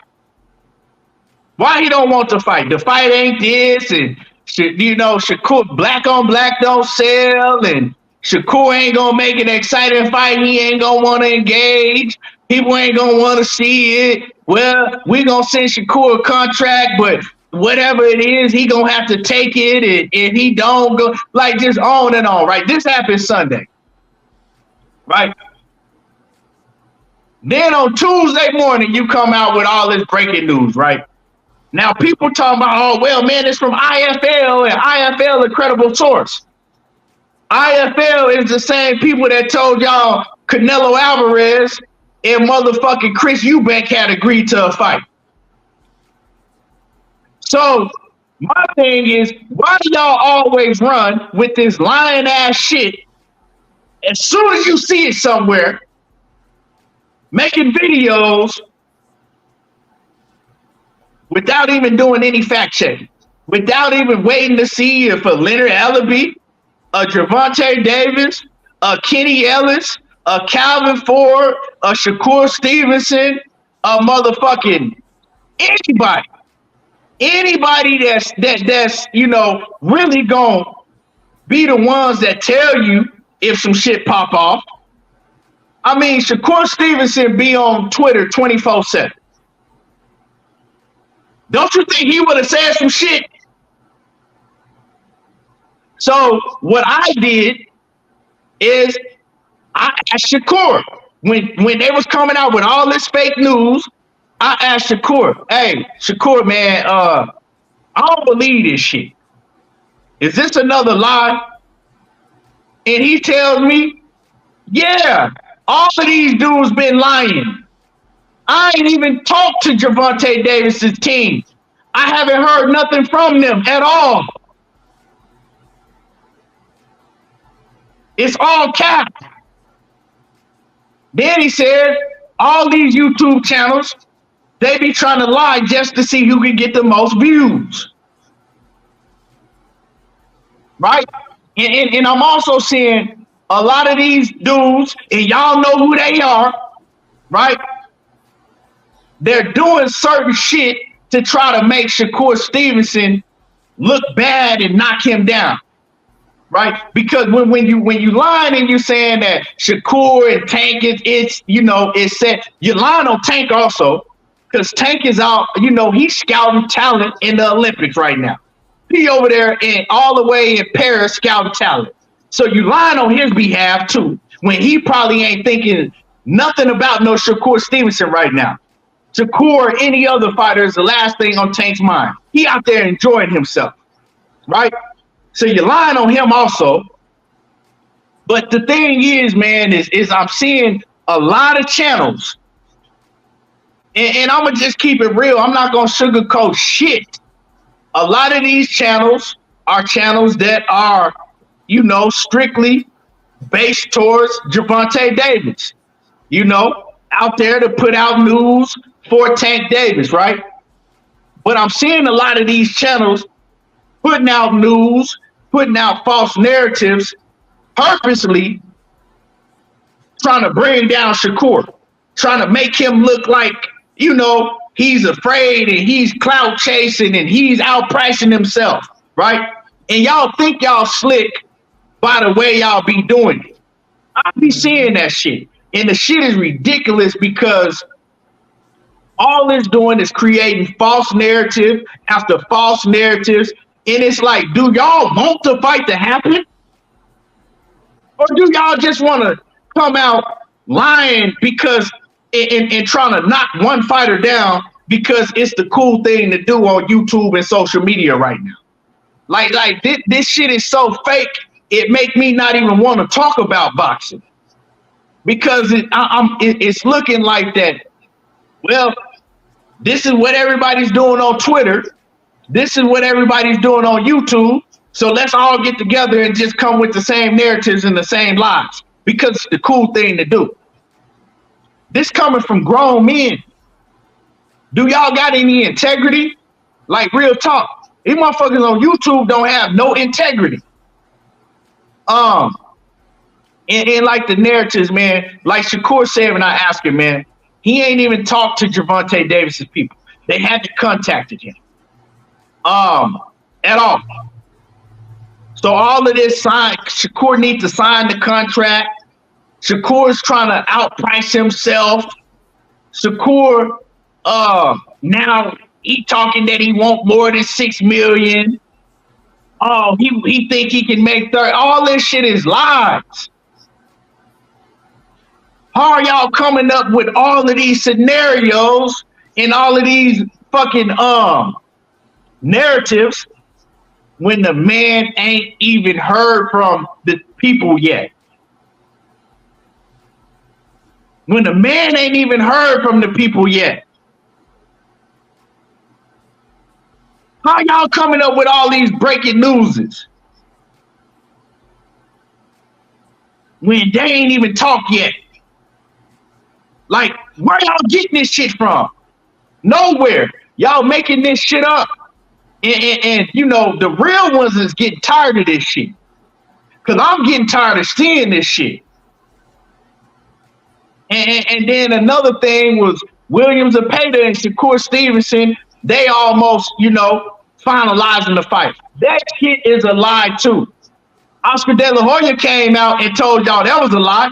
We already seen Oscar don't want Williams Zepeda to fight Shakur Stevenson. So all of this shit is lies. Ain't nothing breaking. The only breaking thing is y'all breaking lie after lie after lie. That's it. That's all. Money Man, what you got on this shit? Man, I'm feeling how you feeling, bro. Look, this is my whole thing with the situation, fam. They not even giving shit a chance to you know, to transpire, like to come together, right? Soon as Tank and Lomachenko ends, bro, 2 days later, Shakur and Tank is on. 2 days later after that, oh, they signed. It's exactly signed. It's come like they not giving it a chance, bro. Kenny Ellis came out in an interview and said, hypothetically speaking, and I know everybody know what hypothetical mean, right? Hypothetically speaking, if you was offered, and Shakur said, yeah, we know this ain't the right number, but hypothetically, yeah, I'll take it. And that's, you know, Shakur Stevenson turned down the $6 million that was offered to him. Like, it's crazy, bro. It's crazy. But this is the situation, bro. They not even letting the fucking fight come together at all. Like, we see Tank over in France, right? He doing this thing over in France. We don't know what Shakur doing, but he know ain't no negotiation going on, right? We don't know if Shakur go stay a free agent, if he go sign with a promoter. We don't know what he go do, what the situation is, fam. But all these cats, they know exactly, like, what get to me is they know what everybody know what Shakur should do, right? Everybody know what's good for that kid. Every motherfucker know what's good for that kid. Oh, he need to sign this person to fight this person, then after he fight that person, then have a rematch with this person, then do another fight, then go out to Gervonta Tank Davis. But now, you know, he need to go talk to this person over here and take what he give him and take this and take that, and he get the fight like this. Then he need to go over here and do this and do that and do this and do that and do that and do this, and then go sign back with him. But like, bro, like I tell these people, bro, just because you buy a goddamn fight, or just because you think you're a content creator, and this goes to any of you ugly motherfuckers out there, just because you think you're a content creator and you can talk a little boxing, don't mean you can tell a motherfucker what to do. Because now these cats want to be the promoter the manager, what else? The promoter, the manager, the matchmaker. Like they telling you what you need to do, right? Not just that. Then they want to be the trainer. You understand what I'm saying? So they know everything you should do for your career. For your career. You know what I'm saying? How the fuck you gonna tell me what, like, this is my life? I've been doing this since I was a kid, working my way up to get to here. I got the right to decide what I, as a man, right? I don't give a fuck how you feel as a fan. You know what I'm saying? This is my life that I got to deal with. If I want to go sign to this promoter, I go sign to this promoter. If I want to go stay a free agent, I can stay a free agent. Like, that's what I don't get with these cats. But the shit that they asking him to do, they not asking who they like to do, or they just trying to switch some shit up to make it, like you said, Key, earlier, to make it look like Shakur is ducking and afraid, bro. And I'm here to tell y'all, I don't give a fuck who I'm a fan of. Shakur Stevenson is not ducking and afraid of nobody because that kid is really like that. Like Shakur Stevenson is like, I don't care what y'all think y'all see inside the ring. I don't care what y'all talking about how his fighting style is, right? Because and I like and one of the reasons I like him is because I like the mentality that he stick to. Like, I don't care, bro. If this the way I gotta win, just like Floyd Mayweather. Hey, I'm not. You don't have to watch me. Period. You don't have to watch. You don't have to pay. You don't have to watch. You don't have to do none of that shit. But don't tell me what I got to do, bro. And I do got a problem with that. People telling you what you need to do. What I need to do. Who the fuck are you? You know what I'm saying? Because you think you sitting down watching me entertain you. You get to tell me how I'm supposed to entertain you. You know what I mean? Like, get out of my face with that shit. But, you know, all these lies with, oh, you know, this fight ain't getting made and it's turning down this, or he's a duck, or he's just like, bro, even if this just me, Keith, even if Shakur and Tank don't happen next, bro, don't mean the fight ain't gonna happen. Like, we acting like these dudes is motherfucking 34, 35 years old, like, oh, it gotta happen right now, or it's the end of the world. It's not the end of the world, bro. It's not the fucking end of the world. If they don't fight next, then whomever they pick to fight next, guess what? That's who they fight next. I don't give a fuck what you think you should do because, oh, this the fight I want to see. You know what I'm saying? This the best fight here, and this the best fight. No, the best fight is the fight he think is the best fight for him that he picked. How about that? Whomever he think is next for him, and he go sign a contract to fight, that's the best fight that he think is for him. Regardless of what you think, whether you like it or you hate it, it doesn't matter, bro. Quit trying to act like y'all can run these dudes' careers, bro. Damn, can y'all say, what the fuck? I thought I was tripping for a minute. Quit trying to run these dudes' careers, bro, like you niggas know what's best for these people, bro. And quit out here telling these fucking lies about shit that y'all have no idea what's going on, bro. You know what I'm saying? Y'all have no idea what's going on, bro. Or what's the reason behind nothing. You feel me? We talking about a motherfucker is ducking some goddamn body. You understand what I'm saying? So all I say, Key, is sit back and let the shit manifest. Y'all ain't even giving the shit the time to manifest. Like I say, y'all know exactly what they doing before. Oh, you know, I talked to my source, and my source told me another motherfucker that's sitting down, hoping and wishing some shit take place, and he tell your ass. I'm gonna say this right, man. Y'all gotta have some common sense, man. It ain't no fucking breaking news happening every day in boxing 4, 5, 6, 7 times a day. You know what I'm saying? It ain't no breaking news, spectacular breaking news that's happening in boxing 6, 7 times a day. It ain't. Key, when is the last time Shakur fight? When was Shakur fight? When did he fight? June the 6th. July 6th. July 6th. July the 6th. He fought July the 6th, bro. He fought July the 6th, bro. It ain't even been a month he been out the ring, fam. He ain't even been out the ring a month. And who, like, unless you Floyd Mayweather, right? And you got shit lined up already, don't nobody gonna make a fight happen in less than a month, bro. You get to relax and chill out for a minute, fam. Training camp is longer than a fucking month. So it's like y'all like, come on, man. Make it make sense, fam. Like, make it make sense at the end of the day, bro. My man JB Sports says Eddie Hearn, on the behalf of Shakur, is in talks with Team Zepeda about a potential fight while in the ongoing negotiations period. If no agreement, it goes to purse bid and no fight. So what Eddie did say, to piggyback on that, right? Eddie said that Shakur really wants to sign with him. He said, "Now I'm gonna keep it real with you. Shakur, we've been talking with Josh Dubin and Jay Prince and Shakur. He's like they really, they want to sign." He said they gave Eddie Hearn a go ahead to try to make a few fights. Make a few fights for Shakur. They don't have nothing in writing. It's just, go ahead, see if you can get this done before we sign with you. And he made it clear it's not Tank because they ain't heard nothing from Tank team. They can't, make shit happen. Tank gotta holler at, them. He gotta hit them up. So he said, so he gave us the go ahead to try to see what he can do, right? Now he also said that Shakur don't want to lock himself in no ink, pencil, and paper with me right now, just in case that Gervonta Davis situation does open up, right?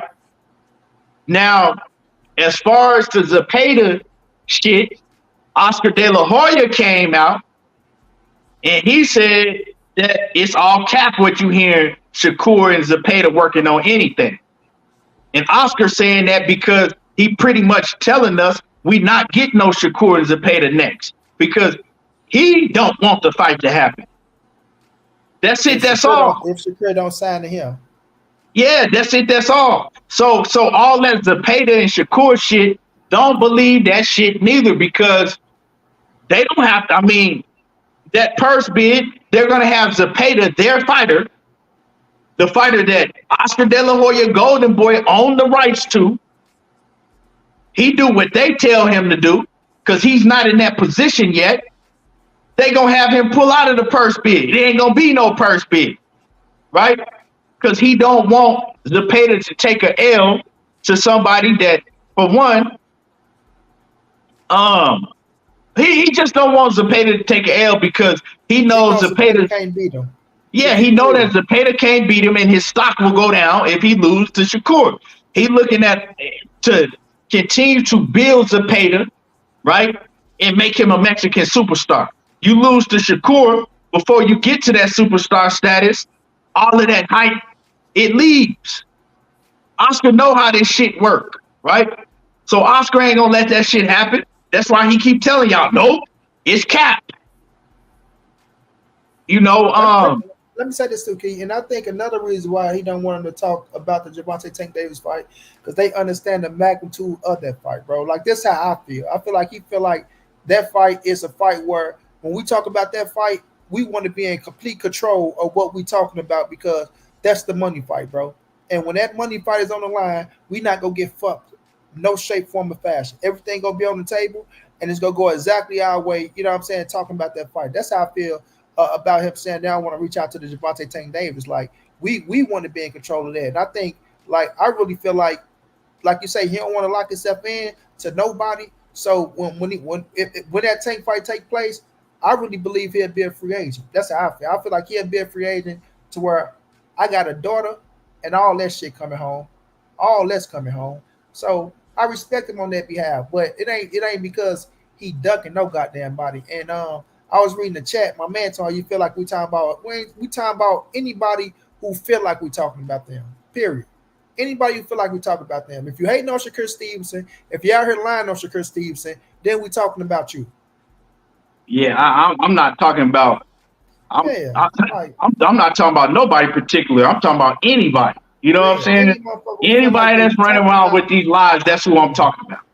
So, if you feel some type of way about it, feel some type of way about it. And there's plenty of motherfuckers that's running around hating on Shakur. So, yeah. I mean, like I said, this shit is a bandwagon thing. So a lot of motherfuckers doing that shit. But yeah, man, we can see that they like how Eddie worked. They like, okay, let's see what fights you could put together, Eddie. Meanwhile, I'm still not signed to Eddie Hearn. So if Tank Davis team want to come holler. Hey, Keith, it's okay for Boots to go sign to Eddie and don't nobody say shit, but Shakur can't sign to Eddie. Right. Man, get the fuck out of here somewhere. Like I said, man, it's the best bet because we've seen how Eddie Hearn works. He ain't gonna lock you into some shit long term and where you can't move around. You know, like look how he did with Devin. Devin was able to move around. I think people like working with him, man, because and one thing he gonna do is keep you active. So I think at this point, man, it's vital for Shakur to stay active and continue to bring his stock up. You know what I'm saying? You don't want to, be sitting around like say you go back over there and fuck with Top Rank. What the fuck is fighting Raymond Moore Tyler gonna do for you? Nothing. When you want Lomachenko. Yeah, you're not gonna get a Lomachenko fight. You got that dude Baranchek. That ain't a big fight. Don't nobody know who the fuck he is. Motherfucker don't even know he the champion. Yeah, so like Baranchek, man, a Baranchek fight. If Shakur and Baranchek fight, what is that gonna do to him? Everybody, what is that gonna do for him? Nothing. Everybody gonna be like, oh man, he should have beat Baranchek. He didn't fight nobody for the title. That's who the fuck is he?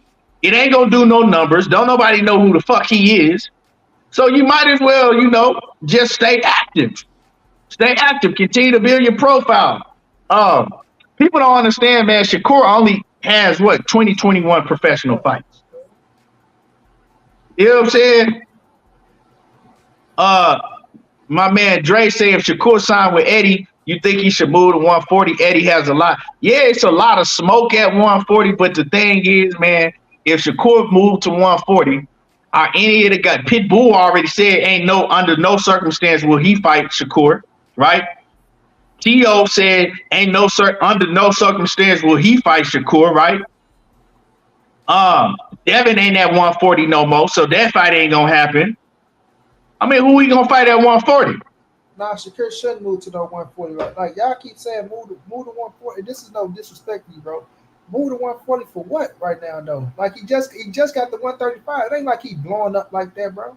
Like he got business at 135, fam. He got business like that. That's what I mean. Once again, as fans, we gotta stop looking ahead. Like we looking too far ahead, bro. The dude been at one. Dude had one fight at 35, bro. Dude had two fights or one key. One fight, right? Two. Who Shakur? Yeah, he had two fights at 35, three. bro. He had three. He had Yoshino. Then he had the fight where he was hurt with Edwin De Los Santos in his last fight. Yeah, so, man, look, let him do his thing, bro. He want to become unified at 35, and the Tank fight is at 35. That's the fight that, you know what I'm saying, he won't. But at the same time, like I say, it ain't like he old-ass man to where, it got to happen next, bro. Like that's he only got 20. He only got 21 fights. Yeah, bro. So that's all I be saying. Like people always want to say, "Motherfucker, ducking." Like, man, shut the fuck up with all that shit. If the fight don't take place next, it don't take place next. Because if a fight don't happen, it ain't just on just the one person, right? It like I said, until you get the info, we don't got no info on what's going on with Shakur and Gervonta Tank Davis. None, nada, zip. No sit down, no negotiations, no offers, no nothing. But everybody know everything that's going on. So we don't even know if these motherfuckers even had talks. You feel me? Y'all just running y'all mouth. So until something. Well, I know they ain't had talks because I asked the man and he told me they ain't. Yeah, the man said they ain't had no talks. You know what I'm saying? So y'all just running with shit to try to make it look like this and that. And y'all know I'm a Tank fan. I got Tank over everybody. But I'm not gonna sit up here and dick pull and nut ride. You know what I'm saying? Just to, you know what I'm saying, to act like I'm just the biggest fan of Gervonta Tank Davis. I got to take up for him because ain't no number. Let me piggyback on what you said, because you said something that you said something that really, really hold a lot of weight, right? You said you are a huge Gervonta Davis fan, right? You a huge Tank fan. You got Tank over everybody. But see, the difference between you and a lot of these other clowns, they think because they you know what I'm saying? Now, they're a Tank Davis fan, they gotta hate on anybody that he's, basically, that is in talks with him, right? Right. Anybody that they feel like is any type of threat towards him, now they gotta hate. Now they gotta rush and put out lies and narratives. You ain't gotta do all that. That don't make you no bigger Tank fan than that just make you a fucking fake ass liar. Thanks, bro. That's all.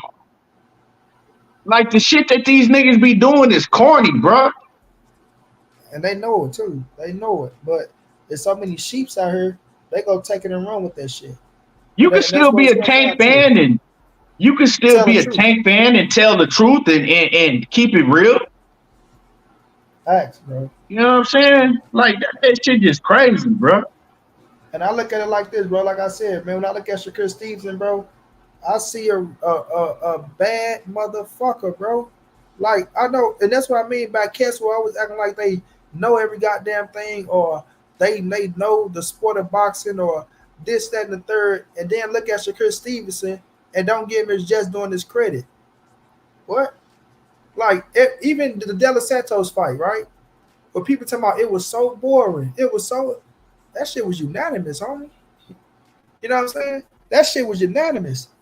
That shit was easy. Like, yeah, it looked a little tough because Shakur's hand was hurt and a fucked up shoulder, but it wasn't close. De Los Santos wasn't even close. So Yeah. Shakur went in no fight, bro. And no fight where you can say he almost lost that shit. And these are world-class fighters. You feel me? These are motherfuckers y'all talking about, oh, he a bad motherfucker. And he won't do it. I don't give a fuck what nobody say. The fights went close. And y'all can say, oh, he ran, he was scared, nah, bro, you in the ring and the motherfucker trying to knock your head off, bro. You do what's best for you at certain times. You know what I mean? So none of them fights were close. The whatever the Japanese motherfucker name beat his ass, and then he just walked down order ass and totally outclassed his ass. You know what I'm saying? So the shit they be saying don't even be adding up at times, bro. And money. You know the main reason why I want to see Gervonta Davis and Shakur fight each other, right? And my reason is different from most people's reason, right? Because I'm not no fanatic of nobody like that. Like you said earlier, bro, and niggas ain't caught up in the sport of boxing like that no more, right? Yeah. The main reason I want to see Gervonta Davis and Shakur Stevenson fight so all of the talk can shut the fuck up, right?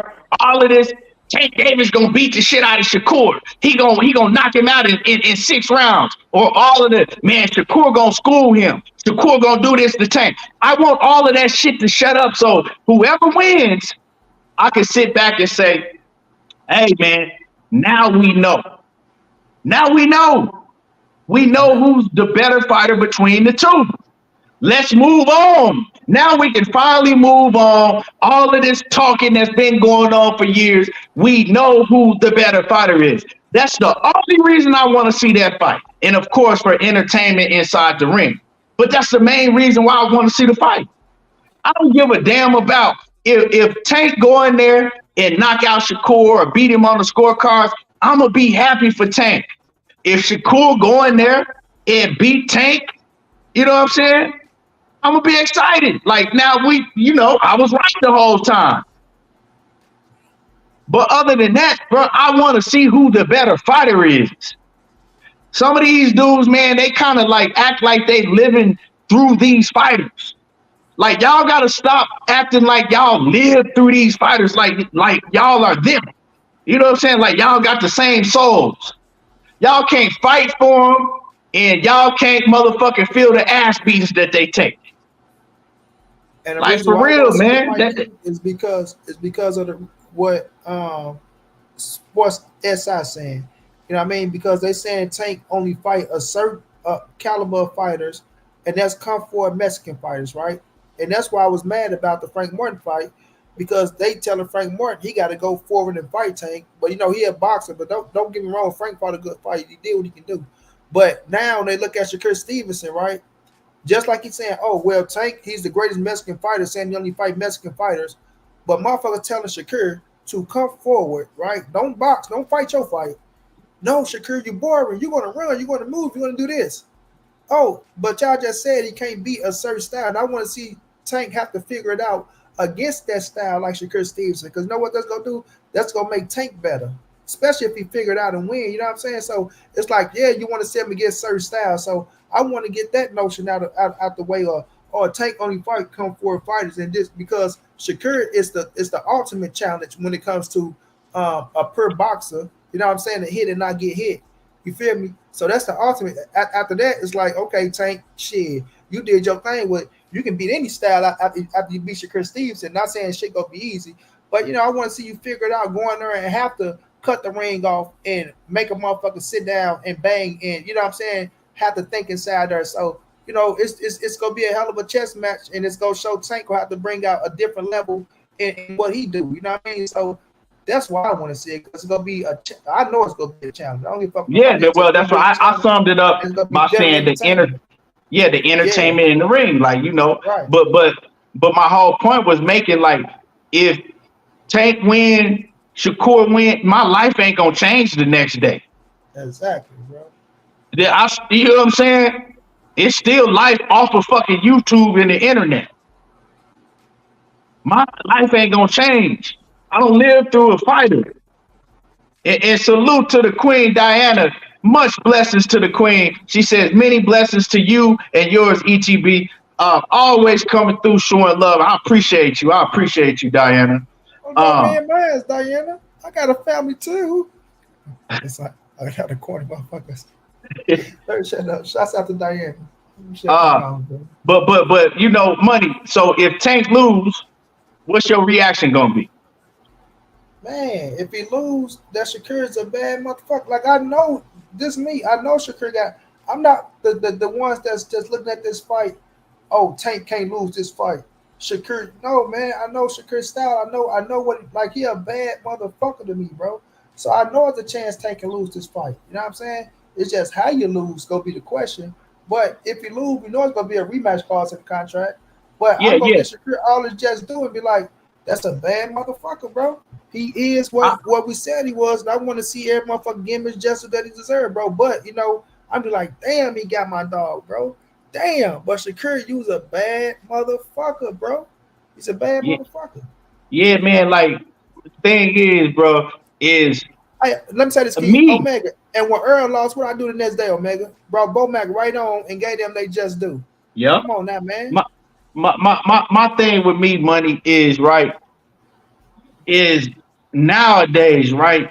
You spend so much fucking time talking about what your favorite fighter gonna do and what's gonna happen and all this fantasy shit more than actually seeing these fights happen. So I just be glad that, man, we ain't got to talk about this shit no more. We know who better, and let's move the fuck on. That's it. That's all, man. Like, man, it ain't that serious, Like, I'm not caught up into all of the hype no more. You know what I'm saying? But like you said, man, I want to see the skills play out in the ring, right?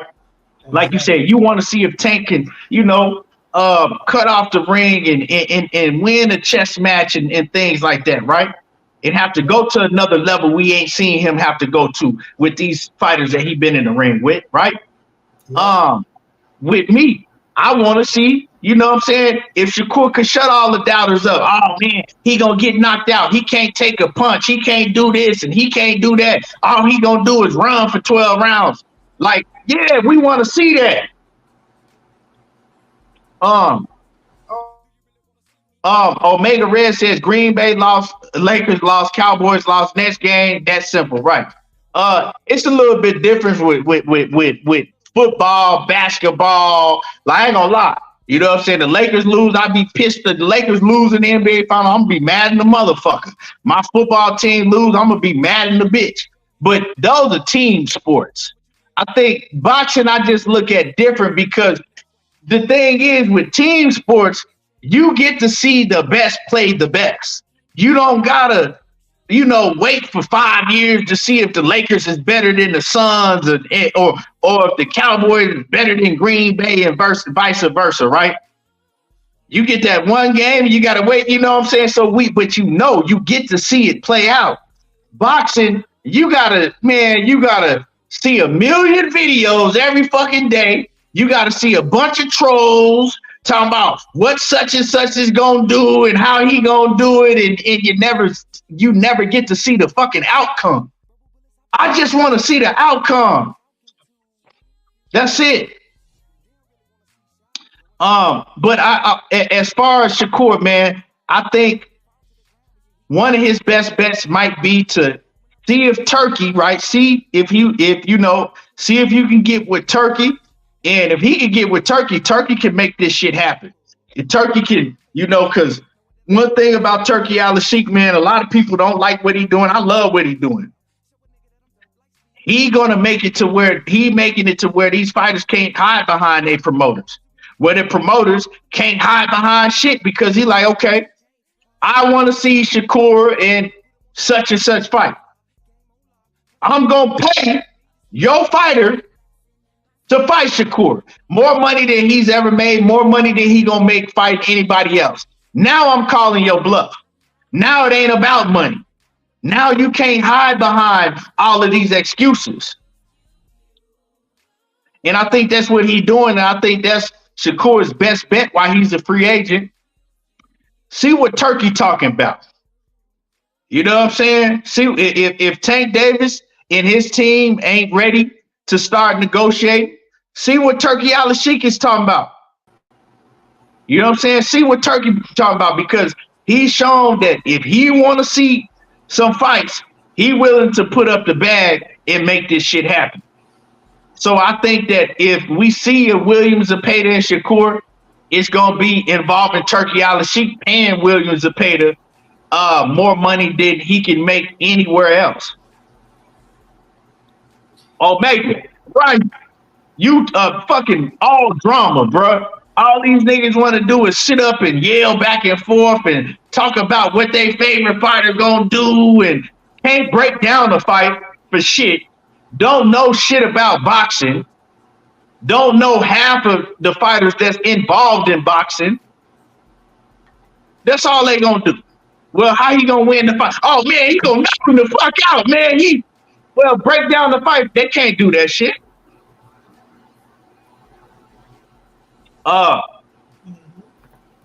Money. What you got before we wrap it up? Huh?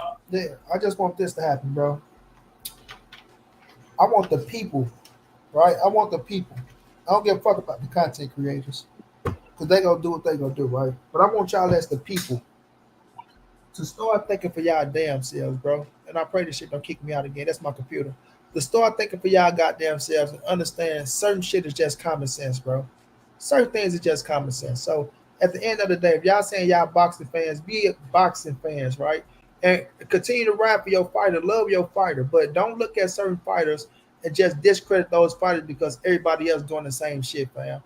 Understand what you're looking at, understand what you're saying, because I tell people, you cheat yourself out of greatness all the time, fam. And looking at Shakur Stevenson, that young man is great. You hear me? That young man is elite. You feel me? You got silly motherfuckers out here talking about that he ain't elite, that he ain't this, that he ain't that. Shakur Stevenson is elite. You understand what I'm saying? And it's going to take another elite motherfucker to beat him. So don't just shit on these fighters because, oh, my favorite fighter, go fight him. Or, this content creator said this dumbass shit about him. Pay attention for your goddamn selves, bro. And quit being so quick to throw a motherfucker, under the bus or off the road. Because at the end of the day in this sport, you got to win. The name of the game is the W at the end of the day. And sometimes you got to get that win. Hey, you got to get that win. But if he ain't fought that way against an elite fighter, you know what I'm saying? Because these other fighters y'all keep talking about, y'all don't give a damn about them fighters. Don't even know who the fuck those fighters are. But y'all just praise them because the next person praise them. And then they go on and don't do shit else in their career. You know what I'm saying? But then they get up against the elite fighter and, they might clean their motherfucking clock. And then you might be looking stupid as fuck. So at the end of the day, just think for yourself, man. And if that's your way of thinking and that's how you feel, I can respect it. But don't feel that way just because the next man feel that way, man. Show Shakur Stevenson respect he deserves and give that man the love he deserves, because that's a bad motherfucker. You know what I mean? And he talk that shit that he's supposed to talk. You ain't gonna knock everybody out, but at least you talk that shit and you go in there.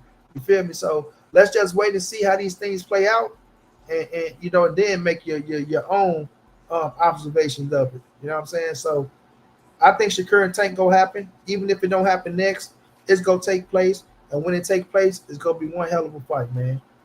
So hold on to your horses. Yeah, I think it has to eventually happen. It ain't gonna take place next though. Calvin and Leonard Ellaby, they got a big influence on Gervonta Davis, right? He gonna listen to them. You know, they didn't got him this far, so you know they don't want to fight. And Omega, Calvin did a whole interview with, I think it's Zeb Boxing or somebody, and Calvin flat out said he don't like the Shakur Stevenson fight. So, and this was on Sunday, Omega. This is an interview he did on Sunday. He don't like the Shakur Stevenson fight. And then he went on to make a million other excuses why it shouldn't happen. So, you know, I can read between the lines with Calvin, man. Calvin, he a street nigga. He not slick to me, though. I know exactly what it is with Calvin. And like my man said, Tank Davis signed a 6-fight deal with the PBC, right?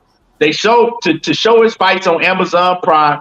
You know, they're not finna put him in no 50-50 type of fight this early in that 6-fight contract. They not. You know what I'm saying? Like, is it a possibility that Shakur can beat Tank? Yeah. It don't matter what fucking fans think. It's a huge possibility that can happen. Just like it's a big possibility Shakur could lose to Tank. The shit go both ways, because when you get 2 A-level fighters in the ring together, that's how shit go. Calvin know that. Leonard know that. They ain't gonna come on camera and tell you that shit. You know, the people behind the scenes, they know that shit, so they not finna put him in no fight with Shakur this early, because you put him in a fight with Shakur, worst case scenario, right, and you lose. And then you got a rematch and you lose the rematch, right? Where you go from there? You still got fights, but then the money drop. All of that shit, it's just, man, they don't do business like that. If Shakur was a Pitbull or somebody that was, you know, that they, you know, look at like as a lower risk, then we gonna make that shit happen right now.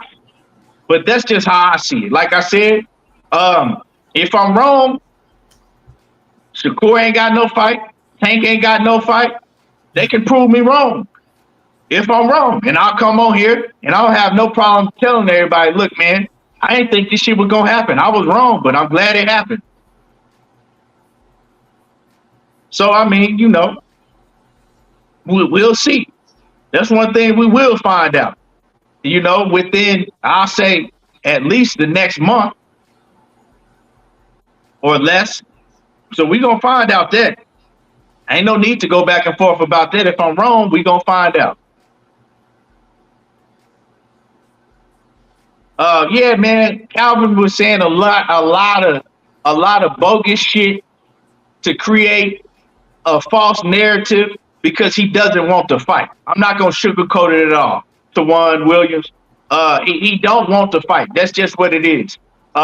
We can go, you know, and have different people gonna have different opinions on why he don't want to fight, but can't nobody argue with me telling me that he want to fight, because I know what the man said.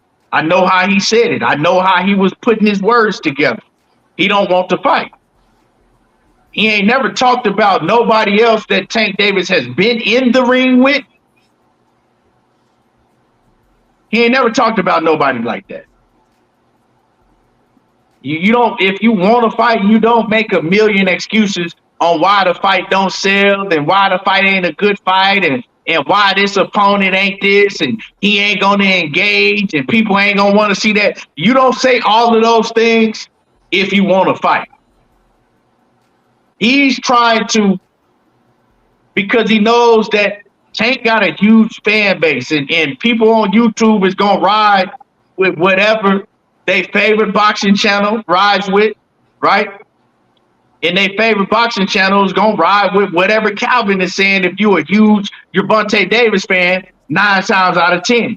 So he's saying the things that he's saying to put those narratives out there. So people say, yeah, man, don't nobody, because people just robots. People just sheep.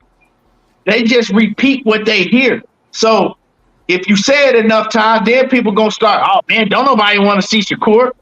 All he going to do is run against Tank. Calvin got a point, man. That shit ain't going to sell. People ain't going to want to see that. But the people that's telling you that are going to be the first ones to fucking break their neck to watch the fight. You'll have people say that, but then turn around and tell you that they support Tank and they willing to buy anything that Tank does because they support him. But then tell you people don't want to see Tank and Shakur fight. It doesn't make no sense. And then those same people will tell you that it don't matter. Tank sell with whoever he get in the ring with because he the face of boxing. See, these things don't add up when you put all these things together. The same people that'll tell you that, man, Tank gonna sell out with whoever, it don't matter because he the face of boxing, but then tell you, man, people ain't gonna pay to see him and Shakur. People don't want to see him fight Shakur. That ain't an exciting fight. People don't want to see somebody that just run, and it don't add up, man. Don't add up nowhere. No way that you try to put it together, it don't add up. And so when you hear Calvin talking, what Calvin be saying, it don't add up. Nobody is thinking that if I fight Tank Davis, I'm gonna make $30 million like Ryan Garcia did. Right.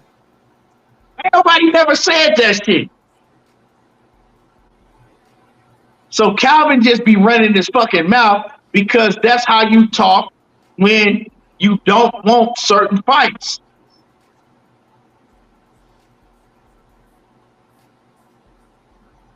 You know what I'm saying?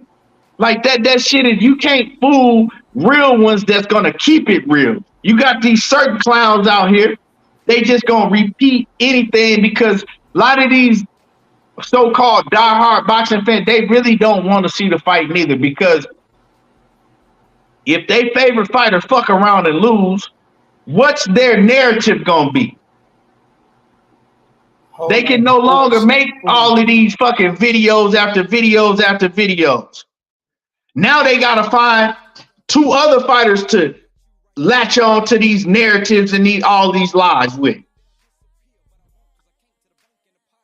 You know what I'm saying? Like, man, y'all gotta catch on to the shit that be happening. Y'all gotta catch on to this shit. A lot of y'all know it, but y'all just ride with it because, well, that's my favorite fighter, so I'm a right man. F all of that, bro. I don't ride with it if I like the fighter or if I don't like the fighter. Michael Smith said, I think Pitbull is a more dangerous fight for Tank than Shakur because Pitbull is going to come at Tank. Shakur is going to try to outbox Tank. It's not like somebody that can box, right? Somebody that can box like Gervonta Davis can box. Gervonta Davis has feet. He can move. He got ring IQ. That's not a difficult fight for Gervonta Davis if he says, you know what, I'm going to just go in here and outbox Pitbull Cruz and make it an easy fight. So hell no, Pitbull is not a more dangerous opponent to Gervonta Davis than Shakur is. Now, Shakur ain't going to go in there and knock out Tank. He ain't got to worry about him knocking, but he got to worry about way more shit fighting Shakur Stevenson, winning the fight, coming out with his hand raised, then you do a Pitbull that's a one-dimensional fighter that you can study film on and see, okay, this is what he's going to do. This is what I got to prepare for. It's straight up and down. Ain't no special effects like Floyd used to say. And if you're a fighter like Tank, that's an easy fight. Tank can make that Pitbull fight an easy fight 10 days out of the week if he wants to. Now, if he go in there with the mentality to where I got to put on for my fans and I got to knock out this guy Pitbull, so I'm going to have to be in the paint and catch him and fight him fire for fire, that's when it becomes a difficult fight for Tank.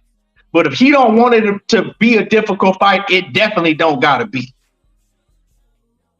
That stands for, you know, so yeah, that's just how I feel about it. That's just how I feel about it, man. But man, I appreciate y'all tuning in to the live. Omega, Big Head Red in the building, man. I appreciate you, my boy, for tuning in. Everybody that tuned in, the Queen Diana for always showing love and supporting. And yeah, you know, I'm out. I appreciate y'all. Eric Rice says this man in Paris helping out the Olympics. So if he not talking, no one should be. Well, I said that earlier, Eric, right? Like Tank ain't thinking about Shakur, nobody else. You know, he's scouting talent. You know, so I mean, it is what it is, man. All these lies got to stop. But I appreciate everybody that tuned in. Make sure that y'all hit my like button if you haven't done so already. You know, once you leave out the building, and y'all already know how I do. There you go, talking that boxing again, and I'm gone.